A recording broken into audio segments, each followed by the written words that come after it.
Any doubts, कोई concern? Topic clear हुए सारे? ओके, सो एक मिनट रुकिए।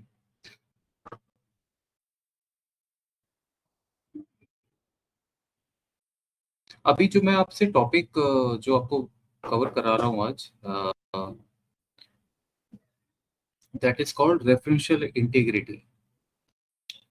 दो टेबल्स को आप किस तरह से उनका रिलेशनशिप क्रिएट करते हैं, मतलब कि आप एक टेबल से दूसरा टेबल कंट्रोल कर सकते हैं, वैलिडेशंस लगा सकते हैं, तो उसको कहते हैं रेफरेंशियल इंटीग्रिटी। ये यूज होता है हमारे कॉर्पोरेट वर्ल्ड में अक्सर। न्यू क्वेरी बताता हूँ आपको, अभी रुकिए, आराम से करते हैं इसको, काफी लंबा टॉपिक है ये। ओके, सो एक देखिए, मैं स्टार्ट करूं उससे पहले, जैसे फॉर एग्जांपल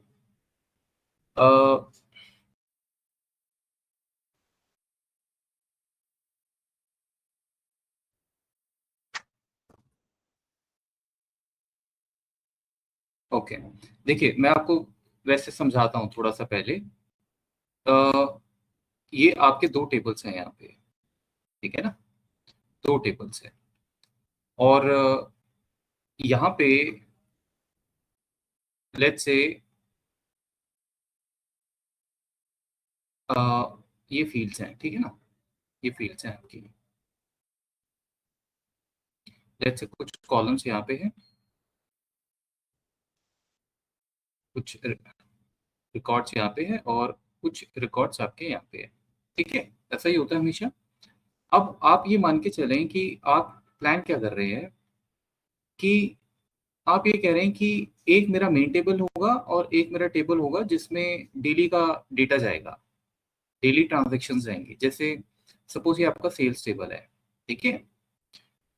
सेल्स टेबल मतलब कि इसमें सेल्स होंगी, एम्प्लॉय का नाम होगा, मे बी मंथ होगा, किस मंथ उसकी कितनी सेल आई है, राइट? और जो भी है सेल्स के साथ, मे बी प्रॉफिट है, लॉस है, तो मंथ या डेट, मतलब ये डेटा आप डेली अपडेट करते रहते हैं, बिकॉज आज जो सेल हुई है वो इसमें अपेंड हो जाएगी, इंसर्ट हो जाएगी। कल नया सेल आएगा उन्हीं लोगों का, क्योंकि टीम तो फिक्स ही रहती है, या नए लोग भी हो गए ऐड सपोज। तो ये डेटा है ट्रांजेक्शनल डेटा, मतलब ये डेटा डायनामिक है, ये चेंज नहीं होगा, ये चेंज होता रहेगा आपका डे टू डे बेसिस में या मंथली बेसिस पे।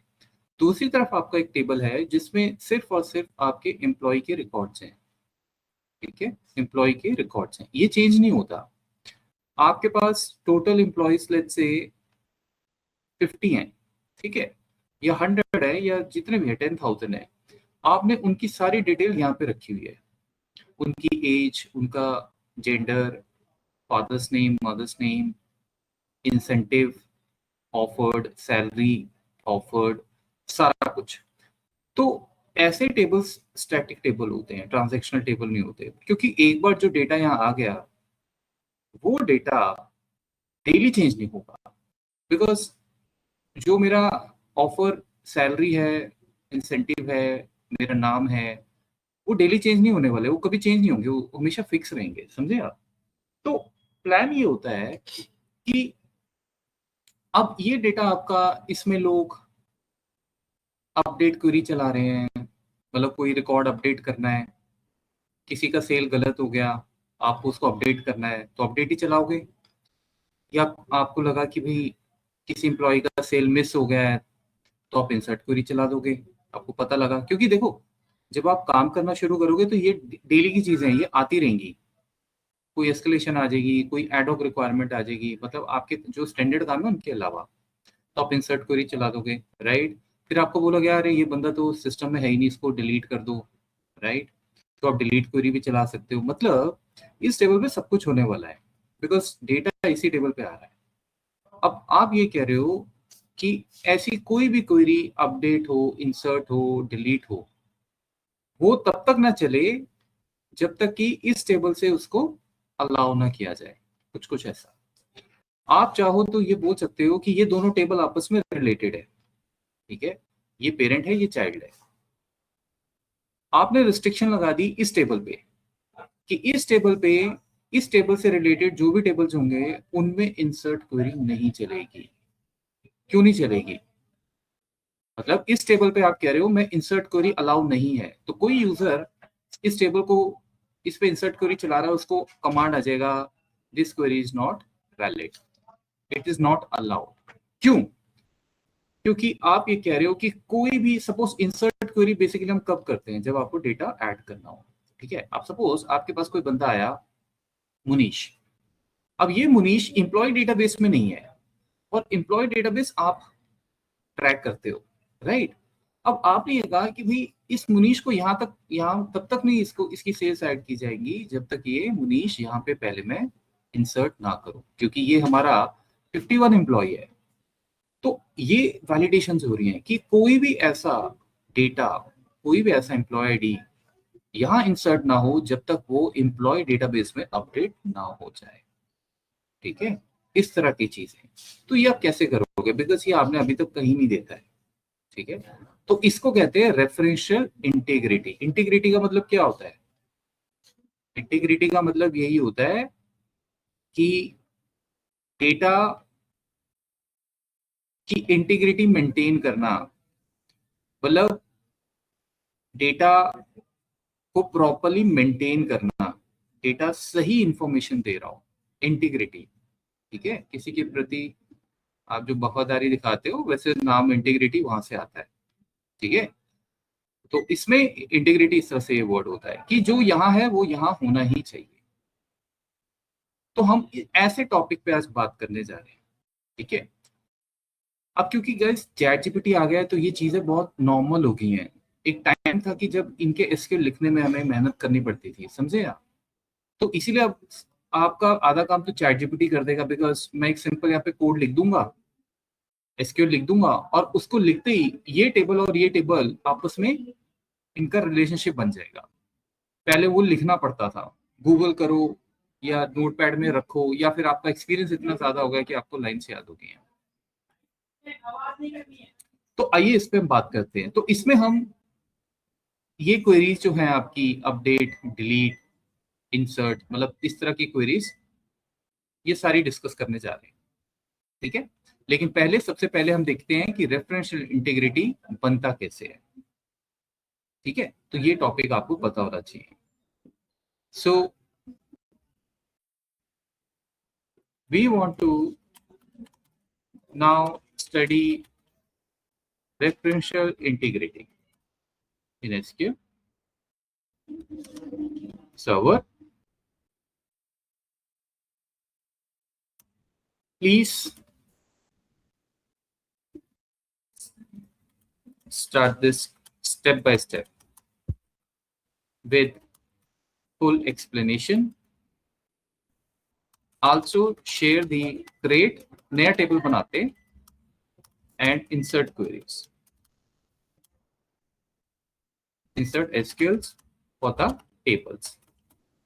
Kindly give me at least 10 to 15 rows each or records. So सबसे पहले टेबल लेते हैं।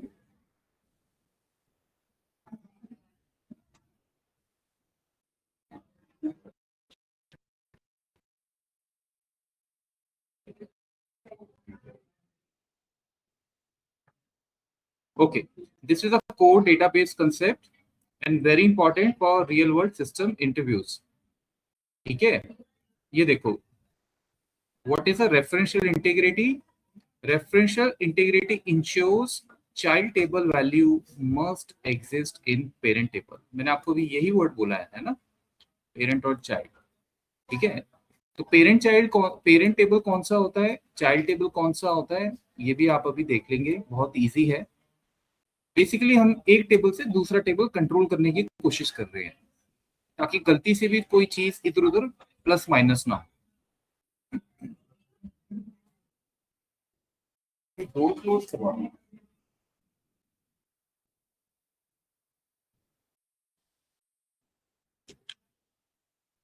ओके, तो चलिए सबसे पहले तो यही है कि क्रिएट करते हैं टेबल्स, उसके बाद ही सब कुछ करेंगे। तो पहले टेबल क्रिएट करते हैं। ये टेबल आप सब, आपको पता ही है क्या हो रहा है अब इन टेबल्स में, है ना। तो डेटाबेस हम प्रैक्टिस वन ले लेते हैं। टेबल का नाम क्या है? डिपार्टमेंट्स। ठीक है, डीबीओ डॉट डिपार्टमेंट में आ जाएगा आपका। दो ही फील्ड्स वो यूज कर रहा है, department ID, department name, which is okay. उसके बाद एक दूसरा टेबल इंसर्ट हो रहा है।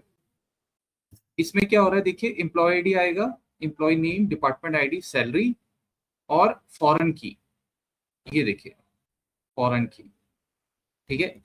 ये मैं आपको, अब यही चीज जो है आज हमें समझनी है, ये वाली फॉरेन की, ये एग्जैक्टली क्या है। ठीक है। अच्छा,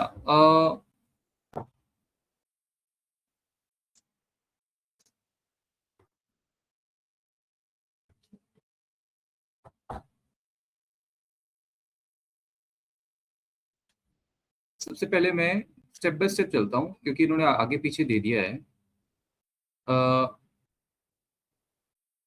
पहले मैं क्वेरीज लिख लेता हूँ, फिर आपको समझाता हूँ, ठीक है, क्या क्या हो रहा है। ये चाहिए था मुझे, ये उन्होंने एक्चुअल में, चलो ठीक है, इट्स ओके। चैट जीपीटी को, ओके देखो, आपको ये तो पता ही है, हम दो टेबल क्रिएट करने जा रहे हैं बिकॉज रेफरेंशियल इंटीग्रिटी दो टेबल्स में ही होगी। ठीक है, तो सबसे पहले मैं ये टेबल क्रिएट कर रहा हूँ आपके सामने, ठीक है जी। स्लो चलेंगे इस टॉपिक पे, बड़ा सेंसिटिव टॉपिक है ये। कमांड कंप्लीटेड, तो देख भी लेते हैं साथ साथ। ब्लैंक टेबल होगा, बट टेबल में डिपार्टमेंट आईडी, डिपार्टमेंट नेम होगा, ठीक है, और डिपार्टमेंट आईडी प्राइमरी की है। तो रिफ्रेश कर लेते हैं, क्योंकि हम नहीं चाहते डिपार्टमेंट आईडी जो है वो रिपीट हो, है ना, यूनिक होना चाहिए वो। ये प्लान है, इसलिए आपको मालूम है, मैंने बताया आपको प्राइमरी की का मतलब यही होता है। सो ये है आपका डिपार्टमेंट्स, ये रहा, राइट। ये देखिए, ठीक है।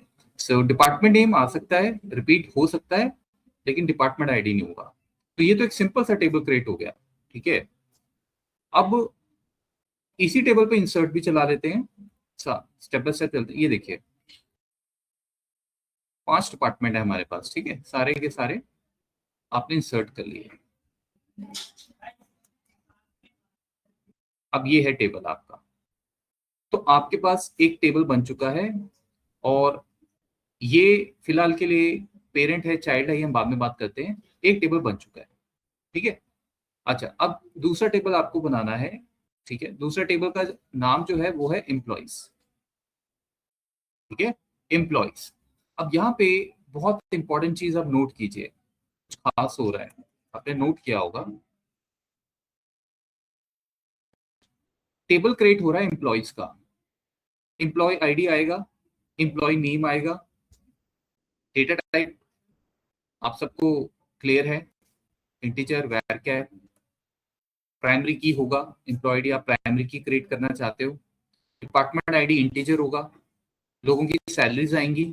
ये लाइन है, ये लाइन आपको ऐसी ही लिखनी है। अब ध्यान से मेरी बात समझो, ये क्या कर रहा है बेसिकली, ये ऐसे लिखा जाता है फॉरेन की। आपको मैंने प्राइमरी की तो बहुत पहले ही समझा दिया था, लेकिन मैंने आपसे कभी फॉरेन की के बारे में बात नहीं की। दोबारा चलते हैं। आपको मैंने अभी बोला था कि भाई दो टेबल्स हैं, और मैंने आपको बोला कि उनमें रिलेशनशिप क्रिएट करना है आपको, है ना। इन टेबल्स में रिलेशनशिप क्रिएट करना है हमें, रिलेशनशिप क्रिएट करना है। अब रिलेशनशिप तभी क्रिएट होगा जब आप इस फील्ड में कोई एक फील्ड, वो जो भी हो, लेट्स से ये फील्ड है, और इस फील्ड में उसको कनेक्ट करोगे।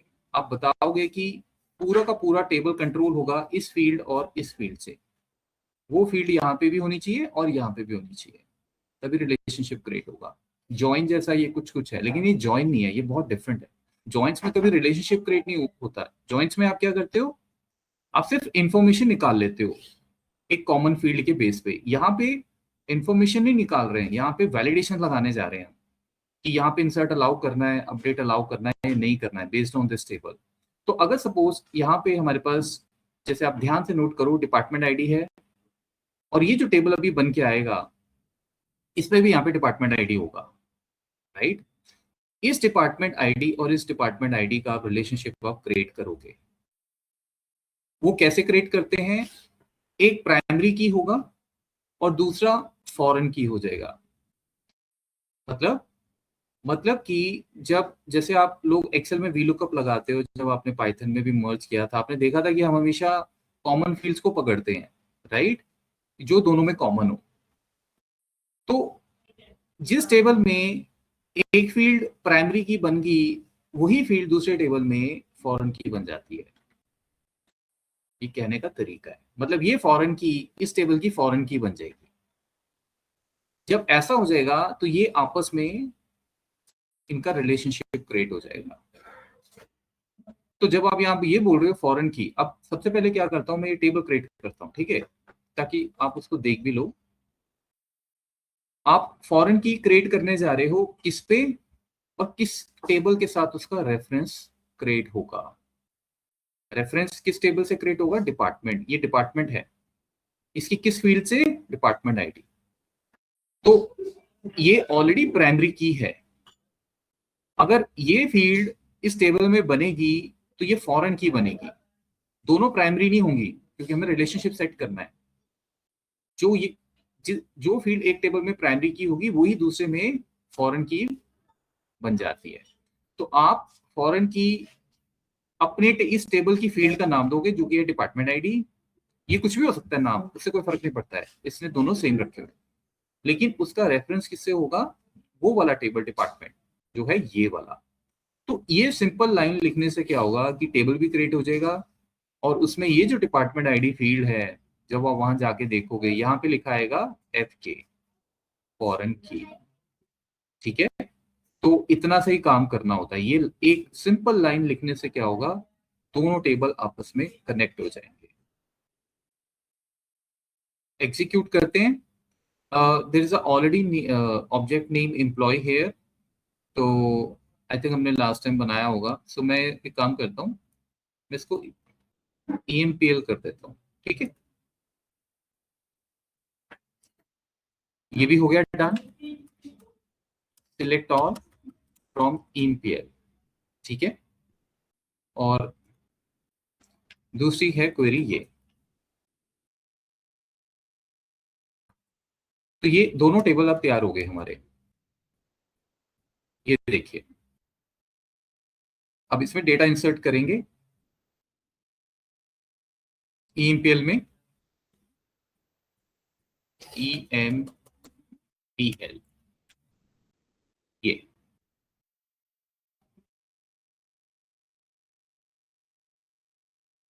इंसर्ट 15 रो अफेक्टेड।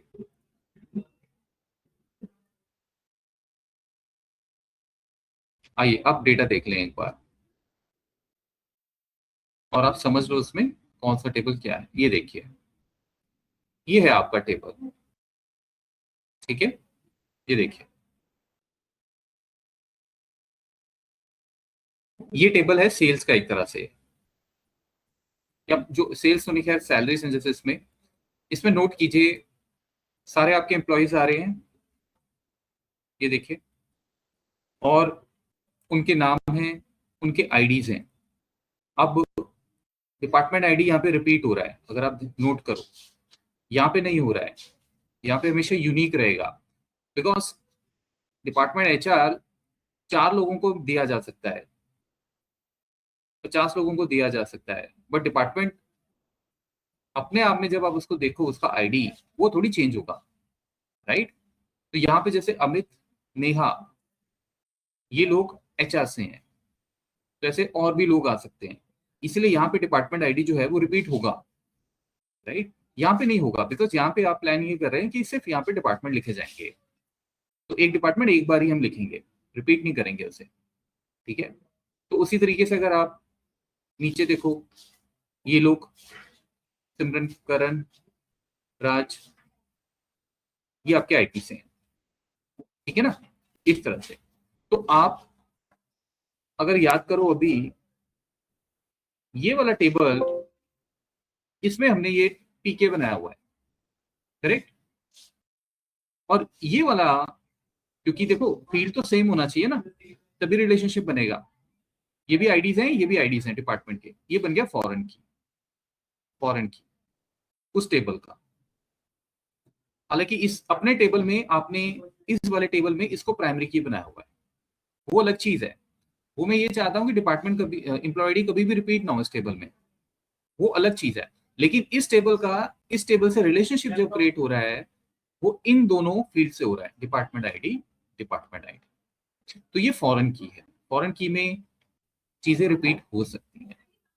जो अभी आपने ऊपर लाइन लिखी थी ना, फॉरेन की, दिस टेबल नेम ब्रैकेट्स में this field reference this table name and field, बस इतना सा लिखना होता है।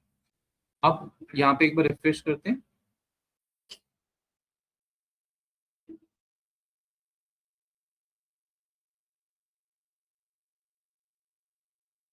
एक तो ये हो गया,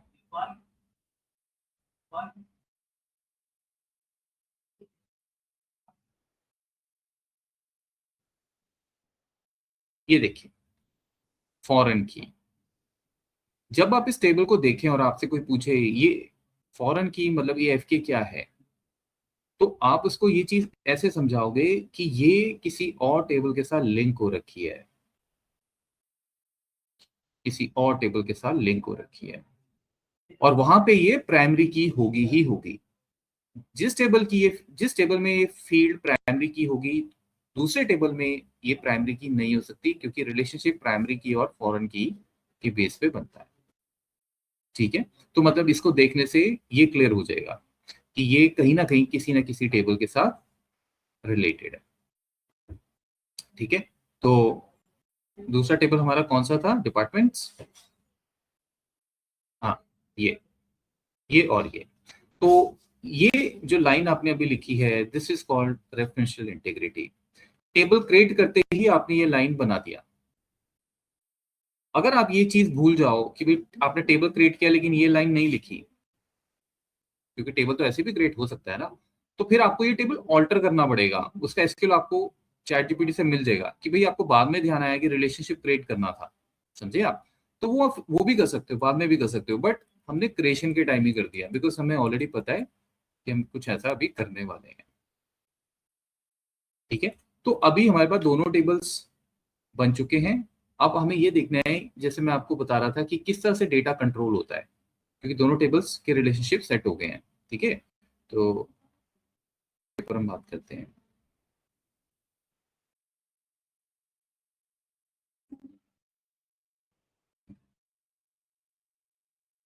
ओके, सो अब ये सब तो हो गया, हमने डेटा तैयार कर लिया अपना, हमारे ये टेबल्स हैं।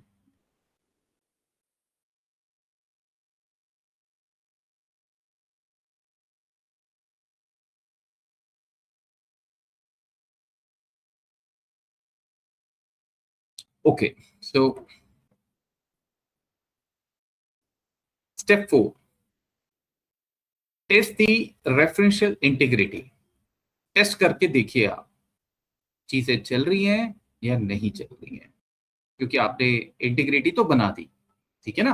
अब इसी से हम सीखेंगे। देखो, जो जैसे मैंने आपको अभी शुरुआत में बताया था, अपडेट करें, इंसर्ट करना है, तो उसमें दिक्कतें आ सकती हैं। वो वैलिडेशंस अगर आपने लगाई होंगी, तो ऐसा नहीं कोई भी क्वेरीज को रन कर लेगा। कैसे टेस्ट करेंगे, वो कह रहा है कि सबसे पहले आप एक काम कीजिए, आप कोई भी डिपार्टमेंट आईडी इंसर्ट कीजिए, लेकिन इनवैलिड डिपार्टमेंट आईडी इंसर्ट कीजिए। इनवैलिड मतलब, उसका क्या मतलब है, देखो ये है आपका टेबल, राइट। हमारे टेबल का नाम क्या है, EMPL। ये देखिए, ये टेबल है, ये वाला, ठीक है। अब मैं एक सिंपल इंसर्ट इनटू चला रहा हूं इस टेबल में, और मैं कह रहा हूं कि एक आपका एम्प्लॉय आईडी आ रहा है 116 वाला, 116 आप देखो यहाँ पे है क्या, नहीं है। इसका मतलब प्राइमरी की को कोई दिक्कत नहीं होगी, बिकॉज आपने इसको प्राइमरी की बनाया। नाम है टेस्ट, नाम कोई भी दे दीजिए। डिपार्टमेंट आईडी है 10 और सैलरी है 5000। समझे आप? अब मैं इसको रन करने जा रहा हूं। आपने पहले भी देखा था, मैंने आपको सारी चीजें बताई हुई हैं कि इसमें वो नाम नहीं दे रहा है, फील्ड्स के नाम नहीं दे रहा है। कोई दिक्कत नहीं है, इंपॉर्टेंट नहीं है वो, क्योंकि अगर आप फील्ड्स इंसर्ट कर रहे हो और उनका डेटा टाइप मिसमैच नहीं हो रहा है। एम्प्लॉय आईडी नंबर है, एम्प्लॉय नेम आप देखो वैर कह रहा है, department ID again integer number है, सैलरी इंटीजर है, तो हमें फील्ड्स नाम देने की जरूरत नहीं है। अब देखिए मैं इसको रन करने जा रहा हूँ। The insert statement conflicted with the foreign constraint, ये एरर आएगा आपके पास। अब ये हुआ क्या? वो ये कह रहा है कि आपकी ये जो इंसर्ट इनटू आप चला रहे हो, इसका एक कॉन्फ्लिक्ट अराइज हो रहा है, क्लैश हो रहा है एक रूल के साथ जो आपने फॉरेन की का रूल बनाया हुआ है। मैंने अभी आपको बताया था ये स्टार्ट करने से पहले कि आपने इन दोनों टेबल्स में ये प्राइमरी की बना दिया, ये फॉरेन की, मतलब ये पेरेंट टेबल बन जाएगा, ये चाइल्ड टेबल बन जाएगा। ठीक है, पेरेंट टेबल हमेशा जो होते हैं वो मोस्टली वो वाले टेबल होते हैं जो फिक्स रहते हैं, वो डे टू डे अपडेट नहीं होते। इसमें तो आप डेली कुछ ना कुछ डालते रहो, चाहे कल को 5 लोग और आ गए तो आप यहाँ पे ऐड कर लो उनको, डिपार्टमेंट आईडी डाल दो। इंसर्ट इनटू तब तक नहीं चलेगा जब तक ये डिपार्टमेंट आईडी 10 पहले यहाँ पे इंसर्ट नहीं होगा। ये आपने वैलिडेशन लगा दी है अभी फॉरेन की बना के। समझे आप? कोई भी बंदा इंसर्ट इनटू क्वेरी इस टेबल पे नहीं चला पाएगा जब तक वो आपको ये ना बोले, आपके पास आए ना और कहे कि पहले आप इस आईडी को यहाँ पे नाम दो, डिपार्टमेंट को नाम दो। यहाँ पे हमारे पास डिपार्टमेंट आईडीज यही वाले हैं, 1 2 3 4 5, ये नंबर कुछ भी हो सकता है। आप 10 यहाँ ऐड नहीं कर पाओगे, सबसे पहले 10 यहाँ ऐड करना पड़ेगा। समझे? तो ये जो आपने अभी इंटीग्रिटी बनाई है, फॉरेन की जो बनाई है, ये सारा इसी के टेबल की वजह से हो रहा है। तो यानी हमारी वैलिडेशन चल रही है, तभी वो कह रहा है कोई भी इनवैलिड डिपार्टमेंट आप ऐड नहीं कर पाओगे। ठीक है ना?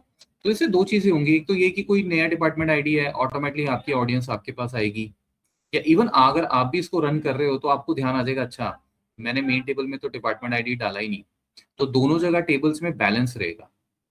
राइट? तो ये इसका बेनिफिट है कि ऐसे नहीं कोई कुछ भी फील्ड ऐड करी जा रहा है और बाद में जब आप रिपोर्ट्स बना रहे हो, अगर आपने इन दोनों में लेफ्ट ज्वाइन लगा दिया, इनर ज्वाइन लगा दिया, तो ये 10 तो आएगा ही नहीं अगर आप अलाउ कर दोगे यूजर को, बिकॉज 10 यहाँ पे ऐड हो गया। अब डिपार्टमेंट 10 के 50 लोग यहाँ ऐड हो गए, लेकिन यहाँ पे पता ही नहीं है डिपार्टमेंट 10 कौन सा है, और आपने लगा दिया इनर ज्वाइन, तो इनर ज्वाइन में आपको पता है कॉमन डिपार्टमेंट आईडीज आएंगे, 10 तो आएगा नहीं। राइट? तो डेटा आपका मिसमैच हो जाएगा। तो इस तरह से ये चीजें आपको समझनी है। ठीक है? तो अब दूसरे केस पे चलते हैं। केस 1 तो हो गया कि इंसर्ट अलाउ नहीं हो, आपके सामने है और ये बहुत इजी है ना, उसने पकड़ लिया, उसको भी मैं इंसर्ट नहीं करने दूंगा। ये नेचर है इनका, प्राइमरी की और फॉरेन की का, ये आपस में एक दूसरे को देख के चलेंगे कि जो चीज यहाँ होगी वही यहाँ इंसर्ट के लिए अलाउ की जाएगी। तो अभी हम ये भी करेंगे, अभी तो हम एरर्स देख रहे हैं, बट ऑब्वियसली अगर मुझे ऐड करना हो फिर क्या, तो फिर कुछ नहीं, फिर आप इसमें इंसर्ट में ऐड कर लीजिए इसको, ये अलाउ हो जाएगा। वो भी देखते हैं अभी। दूसरा केस अभी देखते हैं, केस 2। वो ये कह रहा है, अब इसमें भी देखिए बहुत ध्यान से ये चीज नोट कीजिए आप, कैस्केड वर्ड एक आ रहा है, ये भी अभी हम सीखेंगे। Delete the parent row without cascade. Cascade क्या है? अभी रुकिए मैं बताता हूं। पेरेंट रो, पेरेंट रो मतलब ये पेरेंट है, ये पेरेंट टेबल है, इसमें से आपको रो डिलीट करना है। हम वो डिलीट करके देखना चाहते हैं कि अगर मैं इसमें से कोई डिपार्टमेंट डिलीट करने की कोशिश करूं जो यहां भी है, क्या वो अलाउ होगा? राइट? बिकॉज ये बहुत डेंजरस चीज है। आपने यहां से ये आईडी डिलीट कर दिया, तो यहाँ पे जो आईटी वाले लोग होंगे, ये वाले, कल को अगर आपको बोल दिया जाए कि इन तीनों लोगों का डिपार्टमेंट बताओ क्या है, आप चले गए ज्वाइन लगाने, और ज्वाइन से ऑलरेडी इस टेबल से आईटी हमेशा के लिए रिमूव किया जा चुका है बाय मिस्टेक या जो भी है, आपको पता ही नहीं लगेगा कि ये आईडीज कौन से हैं, बिकॉज ज्वाइन चलेगा ही नहीं फिर, बिकॉज उसमें यहाँ टू नहीं होगा। समझ रहे हो आप? तो ये चीजें मैटर करती हैं। अब डिलीट करके देखते हैं। ये देखिए, रिमेंबर अब मैं पेरेंट टेबल से डिलीट कर रहा हूं। अभी आपने इंसर्ट वाला एग्जांपल जो लिया था वो यहाँ पे लिया था, क्योंकि डेटा इंसर्ट इसी में होगा डे टू डे बेसिस पे, ठीक है ना। अब हम पेरेंट टेबल से कोशिश कर रहे हैं कि डिपार्टमेंट आईडी 1 को डिलीट कर दिया जाए। इसको, इसी का नाम है डिपार्टमेंट, करेक्ट। ये देखिए, फिर वही error, department conflicted with the reference constraint foreign की डिपार्टमेंट एम्प्लॉय, ये जो भी की बनी है। इसका मतलब ये है कि आप ये कह रहे हो कि कोई भी डेटा जो कि हमारा चाइल्ड टेबल में यूज हो रहा है, डिपार्टमेंट आईडी मतलब, वो यहां से ऐसे अलाउ नहीं किया जा सकता रिमूव करना, क्योंकि ये सारे ऑर्फन हो जाएंगे, समझे। इन सब का फिर डिपार्टमेंट कहाँ देखेंगे हम?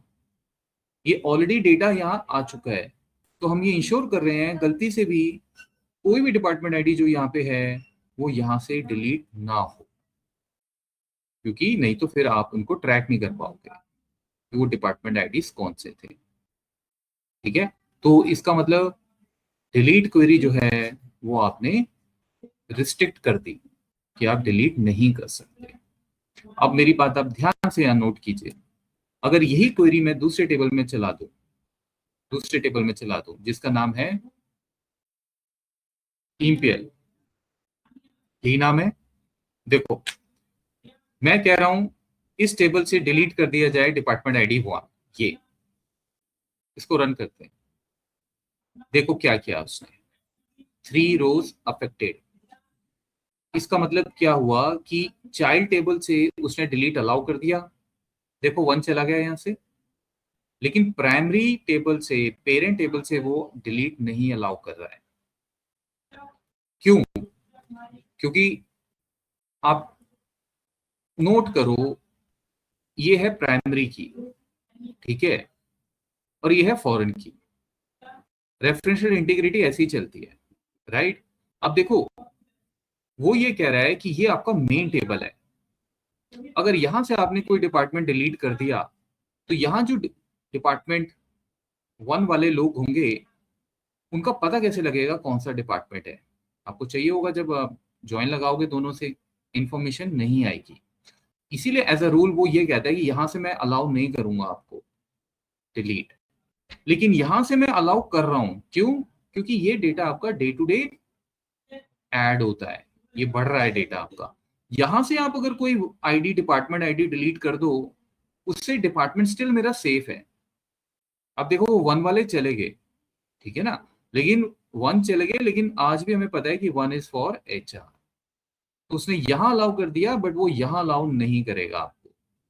इस तरीके से वो चलता है, बिकॉज ये वाला टेबल जो है इसमें आए दिन आप कुछ ना कुछ करना चाहते हो, इसमें डेली डेटा ऐड होता है, अपडेट होता है, डिलीट होता है, ठीक है। तो ये रेफरेंशियल इंटीग्रिटी इन चीजों पे चलती है, क्या मुझे कहाँ से डिलीट करना है, कैसे करना है, ये आपको याद होनी चाहिए चीजें। डिलीट यहाँ अलाउ हो जाएगा, यहाँ नहीं होगा। यहाँ भी कर सकते हैं हम, बात वो नहीं है, लेकिन उसके लिए हमें थोड़ा सा कैस्केड की तरफ जाना पड़ेगा। रेफरेंशियल इंटीग्रिटी में कैस्केड ऑन ऑफ यूज करना पड़ता है, बटन ऑन बटन ऑफ वो हम कर सकते हैं, कंट्रोल हमारे पास पूरा है। बट अभी जो हमने किया है उसमें सिंपल है, उसने बोला है कि अगर पेरेंट से मैंने डिलीट कर दिया कुछ, तो उसके बेस पे इतनी सारी यहाँ पे रोज होंगी, वो कहाँ जाएंगी फिर? ये बहुत डेंजरस चीज है, ठीक है ना, बिकॉज अभी तो ये छोटा टेबल है ना, वो टेबल आप इसमें 10 लाख, 20 लाख, 30 लाख का रिकॉर्ड हो सकता है, उसमें वही हो सकता है कि आपके डिपार्टमेंट 2 के ही बहुत सारे लोग हों, 500 लोग हों, कहाँ जाएंगे वो? पता कैसे लगेगा कि कौन सा डिपार्टमेंट था? ठीक है, तो इस तरीके से ये चीजें आपको देखनी होती हैं, ठीक है। अब देखिए, मैं इसमें दोबारा से इंसर्ट इनटू करता हूं, क्योंकि हमने डेटा डिलीट कर दिया ना, मैं 1 वाले दोबारा डाल रहा हूं, ठीक है।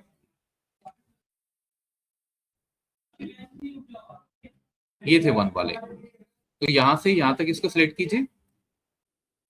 क्वेरी दोबारा क्यों बनानी, ऑलरेडी बनी हुई है। ये कॉमा सिलेक्ट नहीं करना है, बिकॉज आपको पता है लास्ट वाली रो में कॉमा नहीं लगता है। अब ये दोबारा ये सारे लोग यहाँ पे ऐड हो जाएंगे। अब क्वेश्चन ये आता है कि सर ये ऐड होंगे कि नहीं होंगे। बिल्कुल होंगे, बट हमने तो रेफरेंशियल इंटीग्रिटी लगाई है। हाँ, लेकिन रेफरेंशियल इंटीग्रिटी क्या कहती है, पेरेंट टेबल में जो डिपार्टमेंट आईडी है वो तो आप इंसर्ट कर सकते हो ना इसमें, तो ये 1 वाला अलाउ करेगा वो। हाँ, अगर मैं यहाँ पे 6 डाल दूं डिपार्टमेंट आईडी तो अलाउ नहीं करेगा वो। समझे। सब इसको एग्जीक्यूट करते हैं, देखिए वही डेटा दोबारा आ जाएगा हमारे पास। तो आपको मैंने समझा भी दिया और दोबारा से डेटा हमारा पुराने वाला भी आ गया।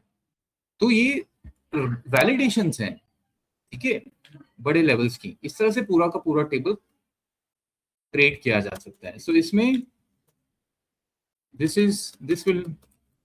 this will not be allowed, this is allowed because this is a child table,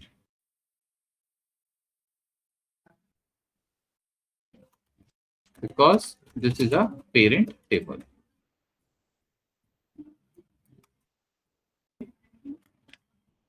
Okay, why this happens? SQL server protects the data consistency, ठीक है। डेटा कंसिस्टेंसी मतलब डेटा कंसिस्टेंट होना चाहिए, ऐसा ना हो यहाँ पे वो चीज आप डिलीट कर रहे हो और वो डिलीट कर दे और यहाँ पे वो सारे के सारे फिर डिपार्टमेंट आईडी के बिना हो जाए, ठीक है ना। तो फिर इंफॉर्मेशन कैसे पता लगेगी किसका डिपार्टमेंट क्या है, ठीक है। ओके, अच्छा अब देखिए, अब अपडेट क्वेरी की भी बात कर लेते हैं। अपडेट क्वेरी रेफरेंशियल इंटीग्रिटी में कैसे चलेगा। इंसर्ट देख लिया आपने, डिलीट देख लिया, ठीक है ना। अब अपडेट क्वेरी अगर हम चलाएं, जैसे मैं कहता हूं भाई अपडेट कर दो, सपोज 1 जो है वो HR नहीं है, या फिर लेट्स से HR का नंबर 1 नहीं है, गलत आईडी नोट हो गया, वो 11 हो गया या 12 हो गया, तो क्या वो अलाउ किया जाएगा, क्योंकि ये 1 ऑलरेडी यहाँ पे आ चुका होगा, ठीक है ना। ये 1 ऑलरेडी यहाँ पे है, तो अगर इस 1 को यहाँ 10 कर दिया जाए तो इनका क्या होगा, समझ रहे हो आप, इनका क्या होगा फिर। बिकॉज अगर ये 10 हो गया तो फिर इनको भी 10 होना चाहिए, तो ये अलाउ होगा, वो हम करने जा रहे हैं, ठीक है। और देख रहे हैं कि रेफरेंशियल इंटीग्रिटी इसको कैसे ट्रीट करता है। Update departments, set department ID 10, इसको 10 ही कर रहा है ये, इसको 10 करने जा रहे हैं हम, ठीक है। ये देखो अगेन एरर, ठीक है, क्योंकि वो ये कह रहा है कि आप, जैसे मैंने बोला कि आप डिपार्टमेंट आईडी ही अगर चेंज कर दोगे तो फिर दूसरे टेबल का क्या होगा। ये वार्निंग मिल गई आपको कि भाई ये आईडीज, ये डिपार्टमेंट्स ऑलरेडी कहीं हैं, ऑलरेडी एम्प्लॉय टेबल में हैं, आप इसको ऐसे चेंज नहीं कर सकते। या तो आप जाओ और इसको चेंज करो पहले, एंड देन फिर आप इसको चेंज करो। तो ये सब चीजें अभी हम करने वाले हैं। अभी सिर्फ आप रिस्ट्रिक्शंस देख रहे हो, लेकिन इसका मतलब ये नहीं कि मैं कुछ करना चाहूं तो मैं कर नहीं सकता। मैं कहता हूं मुझे तो इसको करना ही है चेंज, क्योंकि ये गलत है। तो इसका मतलब ये थोड़ी है कि वो हम ऐसे ही बैठ जाएंगे, अब वो क्योंकि वो बोल रहा है कि भाई ये फॉरेन की है वहां पे और ये ऑलरेडी इसका डेटा है यहाँ पे, तो आप नहीं चेंज कर सकते। अभी वी आर जस्ट अंडरस्टैंडिंग की रेफरेंशियल इंटीग्रिटी बिहेव कैसे कर रही है। तो बहुत सिंपल सा रूल है, देखो वो ये अभी तक आपने जो देखा वो ये कह रहा है कि अगर आप यहाँ पे कोई भी डेटा इंसर्ट करते हो और वो बेसिस फॉरेन की और प्राइमरी की अगर दोनों हैं तो आप इंसर्ट कीजिए, कोई दिक्कत नहीं है, क्योंकि डेटा कंसिस्टेंसी रहेगी। जो डेटा आप क्वेरी से निकालोगे वो कभी भी इस टेबल से दूसरे इस टेबल से निकल जाएगा। अगर आप इंसर्ट में कोई भी ऐसा काम करते हो, मतलब फॉरेन की के बेस पे, आपने बोला मुझे डिपार्टमेंट आईडी 20 ऐड करना है, वो अलाउ नहीं करेगा, क्योंकि 20 सबसे पहले यहां ऐड होना चाहिए। ये आपने देखा भी। फिर आपने ये देखा कि अगर मैं यहां से कुछ भी डिलीट कर दूं, वो कहता है डिलीट कर दो, ये इंपॉर्टेंट नहीं है, बिकॉज ये तो डेली का डेटा है, आप डिलीट कर सकते हो। लेकिन अब यहां से डिलीट नहीं कर सकते बिकॉज ये पेरेंट टेबल है। अगर मैंने यहाँ से 2 डिलीट कर दिया तो यहाँ पे ऑलरेडी बहुत सारे एम्प्लॉयज हैं, फिर उनका डिपार्टमेंट कैसे पता लगेगा? तो वो आपको रेफरेंशियल इंटीग्रिटी में डिलीट जब आप रन करते हो वो आपको अलाउ नहीं करता है, क्योंकि वो ये कहता है ये ऑलरेडी कहीं पे यूज किए जा रहे हैं तो हम इसको ऐसे डिलीट नहीं कर सकते। फिर अपडेट पे हम आ गए। अपडेट में भी वो आपको यहाँ पे क्या बोल रहा है कि मैं अलाउ नहीं करूंगा। क्यों? क्योंकि अपडेट भी एक तरह का डिलीट ही है। अगर आप अपडेट में सिर्फ ये फर्क पड़ रहा है कि रो रहेगी, लेकिन एक तरह का आप उसकी आइडेंटिटी को डिस्ट्रॉय कर रहे हो। आपने कहा 440 कर दो, वो कहेगा फिर यहाँ वाले 4 कहाँ जाएंगे भाई? आप इन चीजों का रेफरेंशियल इंटीग्रिटी ध्यान रख रहे हैं, समझे आप? इन चीजों का ध्यान रखना है।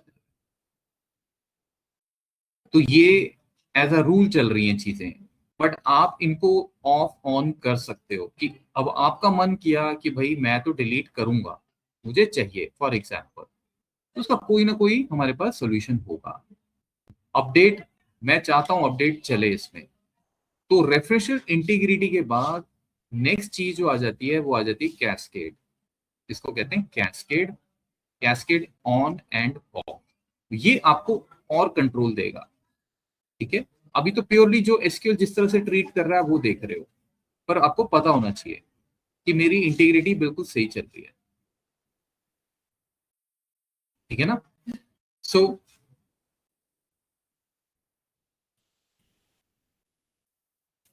ये एरर मैंने आपको यहाँ पे क्लियर लिख दिया सो दैट आपको इमीडिएटली पता भी लग जाए कि ये क्वेरी ऐसे चलने वाली नहीं है। ठीक है, डिपार्टमेंट कैन नॉट चेंज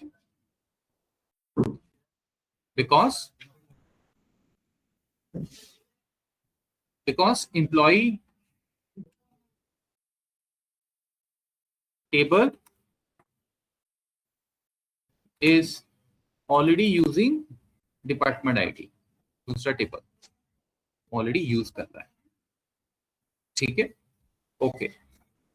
अभी तक किसी को कोई डाउट है तो बताओ। ठीक है, आपको रूल्स सर उसने हम्म सर, क्या इसमें हम डीटी ड्राइव टेबल यूज कर बना सकते हैं, जैसे फर्स्ट और सेकंड को ज्वाइन करने के लिए? किसको?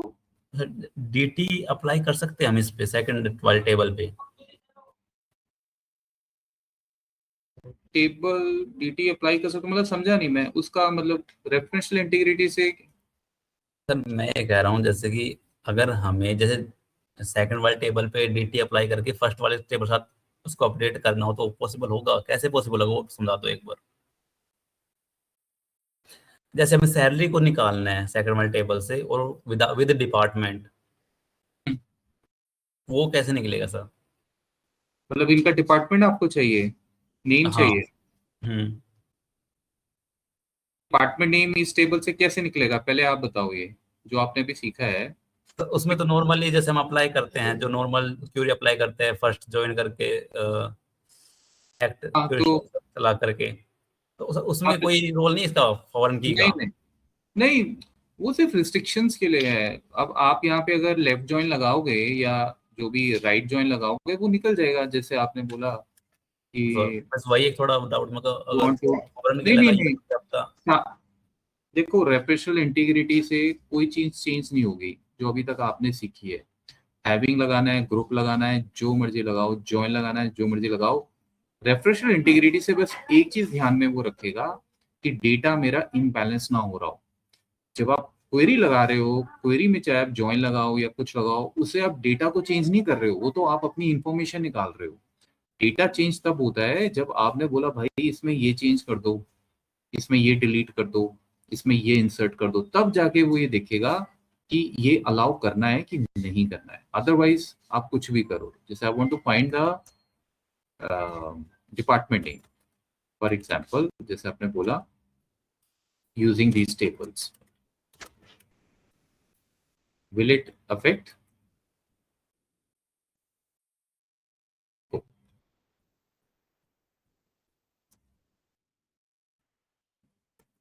वो सिर्फ आपके रूल्स हैं कि आप चाहते हो भाई मेरा डेटा साफ सुथरा रहे। ये ना हो कि किसी बंदे ने यहाँ पे 100 रो ऐड कर दी और डिपार्टमेंट आईडी दे दिया 100, और कल को आपने ज्वाइन लगाया और आपने कहा डिपार्टमेंट 100 का नाम ही नहीं आ रहा मेरे पास, बिकॉज भाई डिपार्टमेंट 100 तो यहाँ है ही नहीं, नाम कैसे आएगा? फिर आपको रियलाइज हुआ अरे यार बंदे ने गलत आईडी ऐड कर दिया, या उसने हमें बताया क्यों नहीं कि नया डिपार्टमेंट आया तो हमें वो यहाँ ऐड करना था। मेरा डेटा इंटीग्रिटी खराब हो गया ना, कि भाई तुमने इतने बंदे ऐड कर दिए, तुम रिपोर्ट बना रहे हो, वो सारे अननोन में आ रहे हैं और हमें पता ही नहीं है। ये उन चीजों के लिए है कि भाई जब आप कोई चीज किसी टेबल में कर रहे हो, वो फटाफट से आपको बता दे कि देखो अगर आपको करनी है, मैं करने नहीं दूंगा, लेकिन अगर आपको करना है तो आप कर दो, लेकिन वो आपकी जानकारी के लिए। अब जो कर दो है वो हम अभी करेंगे, ठीक है। एनीवेज पहले आपका ये क्वेश्चन ले लेते हैं।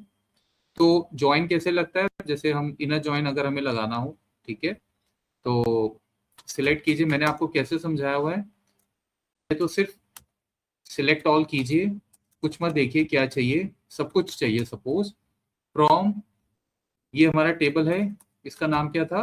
डिपार्टमेंट्स। आपने बोला भाई मुझे इनर ज्वाइन चाहिए, कॉमन फील्ड चाहिए, है ना? तो उसके बाद आपने अपना टेबल उठा लिया ये, फिर आपने कहा ऑन। अब ऑन किस फील्ड पे लगेगा? ऑब्वियसली जो कॉमन फील्ड है। अब जैसे इसका एलियस नेम डी दे देते हैं और इसका दे देते हैं ई। याद है आप लोगों को? डी डॉट, डी में सबसे पहले जो कॉमन फील्ड है होगी वो डिपार्टमेंट आईडी होगी ऑब्वियसली, है ना? तो दोनों के पास डिपार्टमेंट आईडी तो अपने पड़े ही हैं, डिपार्टमेंट आईडी इस तरह से।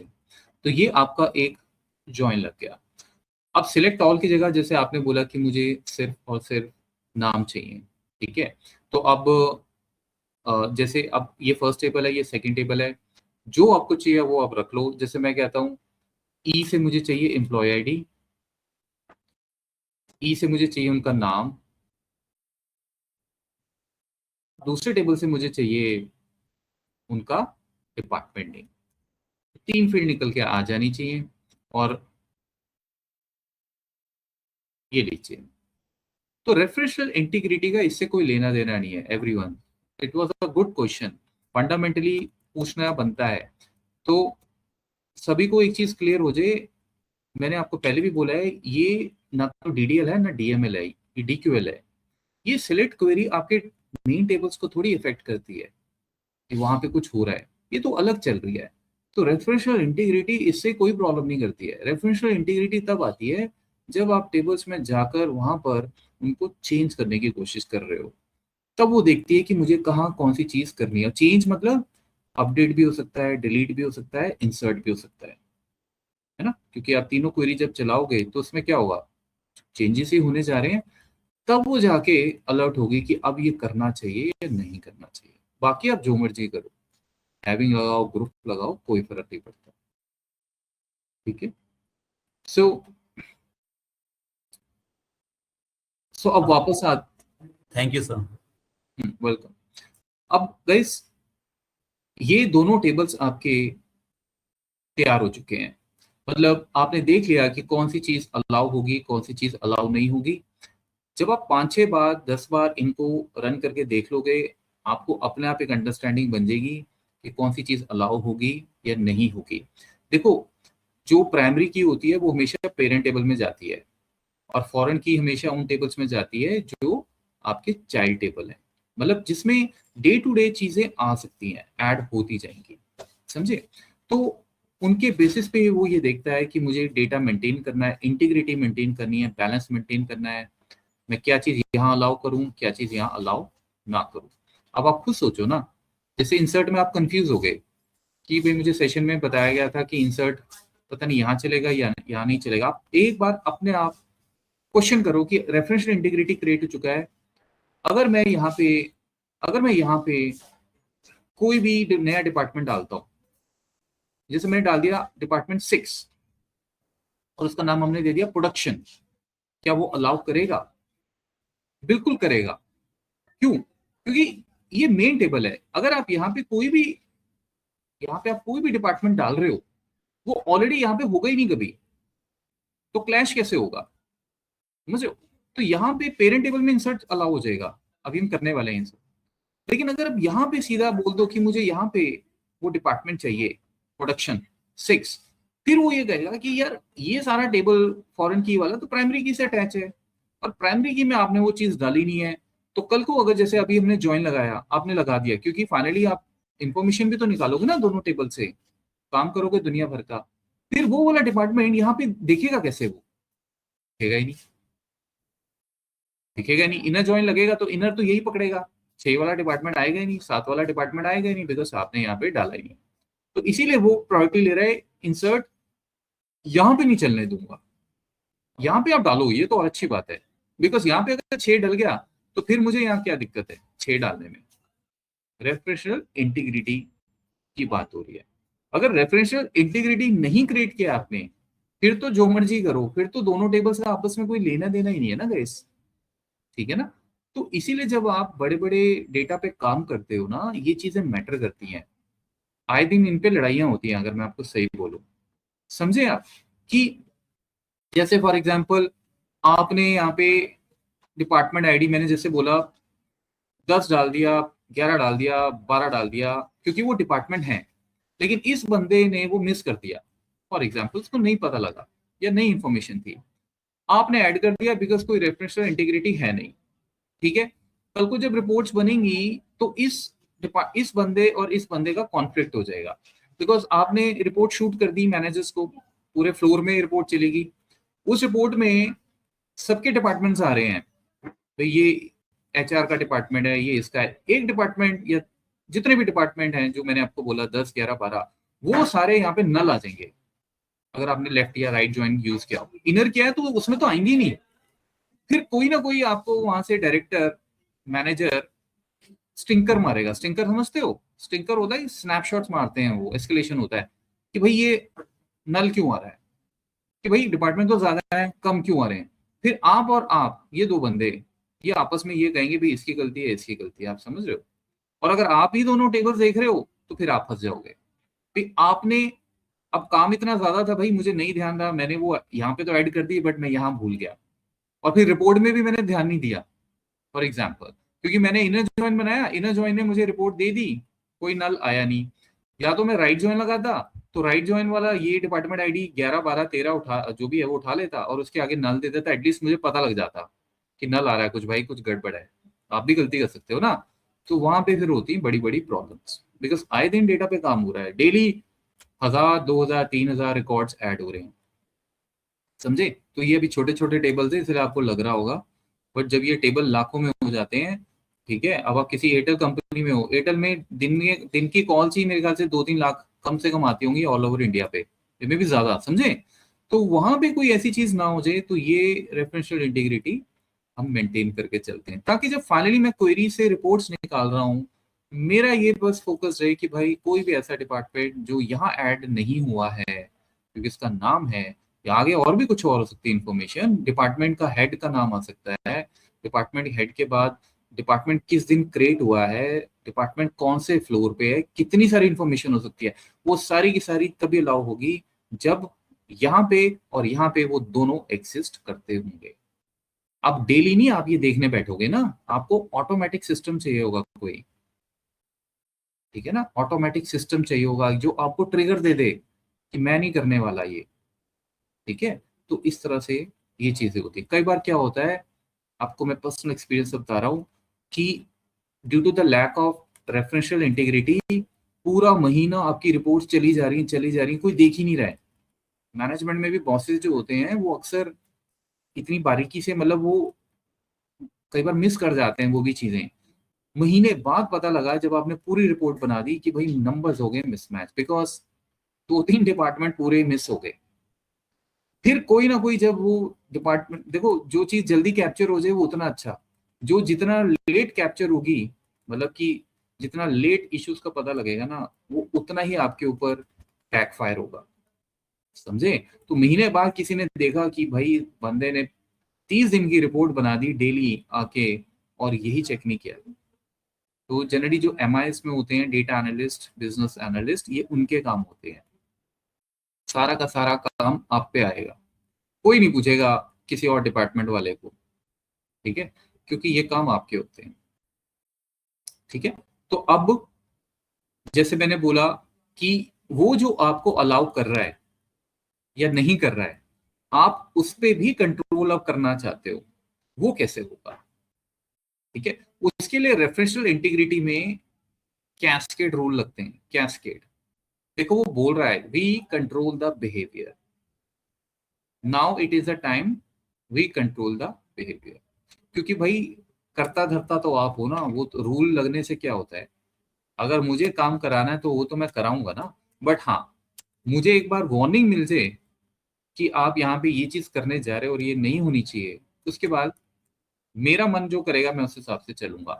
उसके लिए कैस्केड रूल अप्लाई किया जाता है। तो रेफरेंशियल इंटीग्रिटी में जिसने कैस्केड रूल नहीं सीखा उसने कुछ नहीं सीखा। कैस्केड, और ये बड़ा ही इंटरेस्टिंग है, ऑन या ऑफ। ठीक है, अब ये 80% हम कर चुके हैं, 20% रेफरेंशियल इंटीग्रिटी का ये पार्ट है कि अब आप कंट्रोल लेने जा रहे हो। अब हम देखते हैं उसको। ठीक है, ओके, सो देखो सबसे पहले वो मैंने आपको क्या बताया था अभी कि कंट्रोल सारा आप ले लोगे। ठीक है, आप चाहो तो इसमें अगर आपको कुछ ऐसा डिपार्टमेंट इंसर्ट करना है जो यहाँ ना हो, तो ऐसा नहीं कि हम नहीं कर सकते, लेकिन उसके लिए हमें अपनी रेफरेंशियल इंटीग्रिटी चेंज करनी पड़ेगी। ठीक है, अच्छा अब जैसे जैसे वो बता रहा है हम वैसे वैसे चलते हैं। सबसे पहले वो बात कर रहा है ऑन डिलीट कैस्केड। भाई कैस्केड अभी मैंने बनाया नहीं है तो मैं उसकी डिलीट की बात अभी नहीं करूंगा, तो मैं इसको I want to start now with cascade on off from the beginning. Please educate how using cascade in referential integrity will change the query control. Please start from the step 1 and cover everything from creating cascades to deleting the cascades.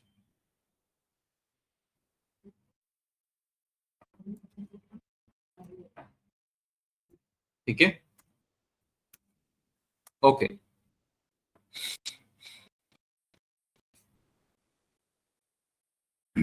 देखो हाँ ये चीज चाहिए थी मुझे। What happens without cascade? What changes with cascade? On delete पे कैसे चलेगा, अपडेट पे। आपने 3 क्वेरी की है ना, डिलीट देखा आपने, इंसर्ट देखा और अपडेट। तो वो कह रहा है अगर कैस्केड आपने ऑन कर दिया डिलीट पे और अपडेट पे तो क्या होगा। उसके बाद वो कह रहा है कैस्केड को अगर गलत बना दिया और उसको फिर मॉडिफाई करना है तो वो कैसे करोगे, या आपको कैस्केड रखना ही नहीं है लेकिन आपने बना चुके हो तो उसको कैसे रिमूव करेंगे। सारी चीजें वो आपसे अब डिस्कस करने जा रहा है। ठीक है, ये चीजें। सो कैस्केड रेफरेंशियल इंटीग्रिटी के साथ ही आएगा। बहुत लोग ये कवर नहीं करते हैं टॉपिक, तो वो बेसिकली आधा काम हो जाता है फिर। ठीक है,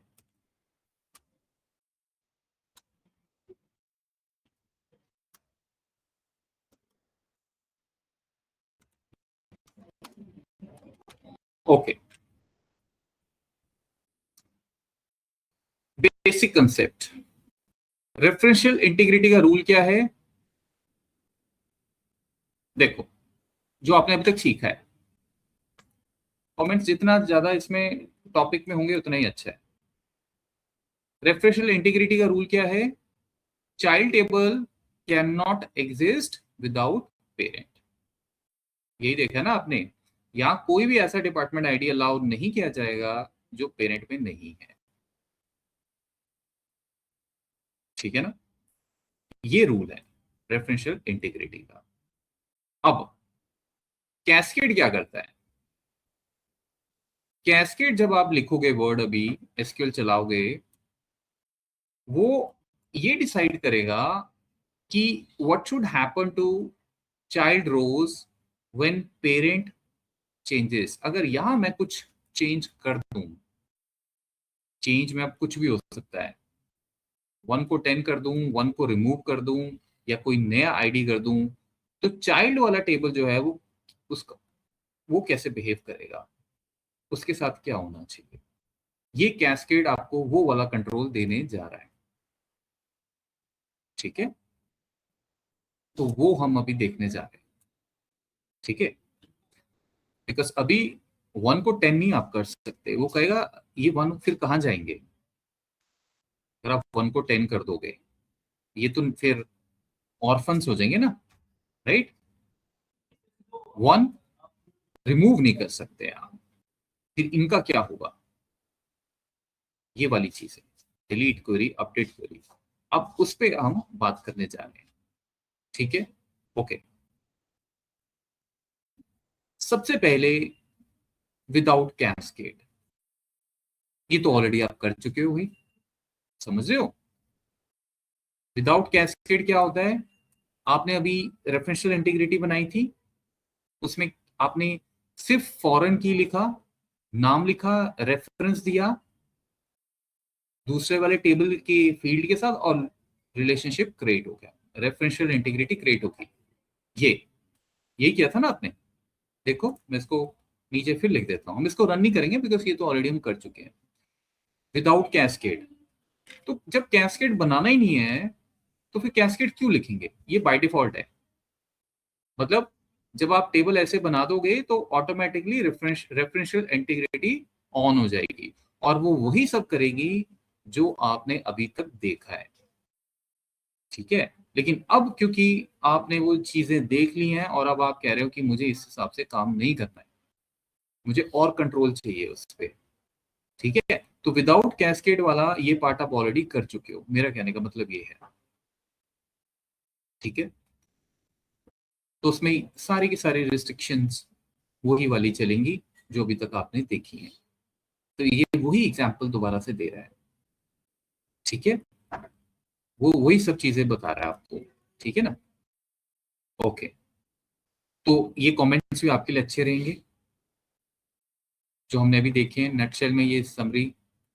विदाउट कैस्केड में क्या होगा, डिलीट, पेरेंट से कुछ डिलीट करोगे अलाउ करेगा, बिल्कुल नहीं, क्योंकि वो ये समझता है कि भाई पेरेंट से कुछ डिलीट कर दिया तो चाइल्ड वाला कहाँ जाएगा, क्योंकि उसमें भी तो वो रिकॉर्ड होंगे ना, वो अलाउ नहीं करेगा। सेम फॉर अपडेट, कि आप किसी भी आईडी को ऐसे चेंज नहीं कर सकते जो ऑलरेडी दूसरे चाइल्ड टेबल में है, तो वो ब्लॉक है। दिस इज ऑल हैपन्स जब आप कैस्केड नहीं बनाते हो, कैस्केड आप यहां नहीं लिखते हो, तो by default simple, in simple words, simple referential integrity behaviour by default the behavior of referential integrity is like this। ठीक है ना, सो ये आपके लिए नोट्स मैंने यहाँ पे लिख दिए। अब आ गया आपका अगला part, game changer. Cascade on करना है तो कैसे करना है, कैसे करना तो खैर वो तो एक लाइन ही होती है और क्या है, लेकिन उससे फिर आप क्या क्या कर सकते हो, तो ये भी आपको समझदारी के साथ यूज करना है। ठीक है, बिकॉज ये आपकी रेफरेंशियल इंटीग्रिटी का कंट्रोल खत्म कर देगा। आइए देखें कैसे। अब देखो दोबारा से नए टेबल बन रहे हैं। ठीक है, तो हम नया टेबल ही बनाएंगे, बिकॉज उससे क्या होगा कि आपको पुराने टेबल्स जब आप प्रैक्टिस करोगे इजी रहेगा, बिकॉज एक ही टेबल में सब कुछ कर दूंगा तो फिर फाइनली दिक्कत होगी। तो नया टेबल बनाते हैं और उससे आप देखते हैं। We are now creating 2 new tables. ठीक है,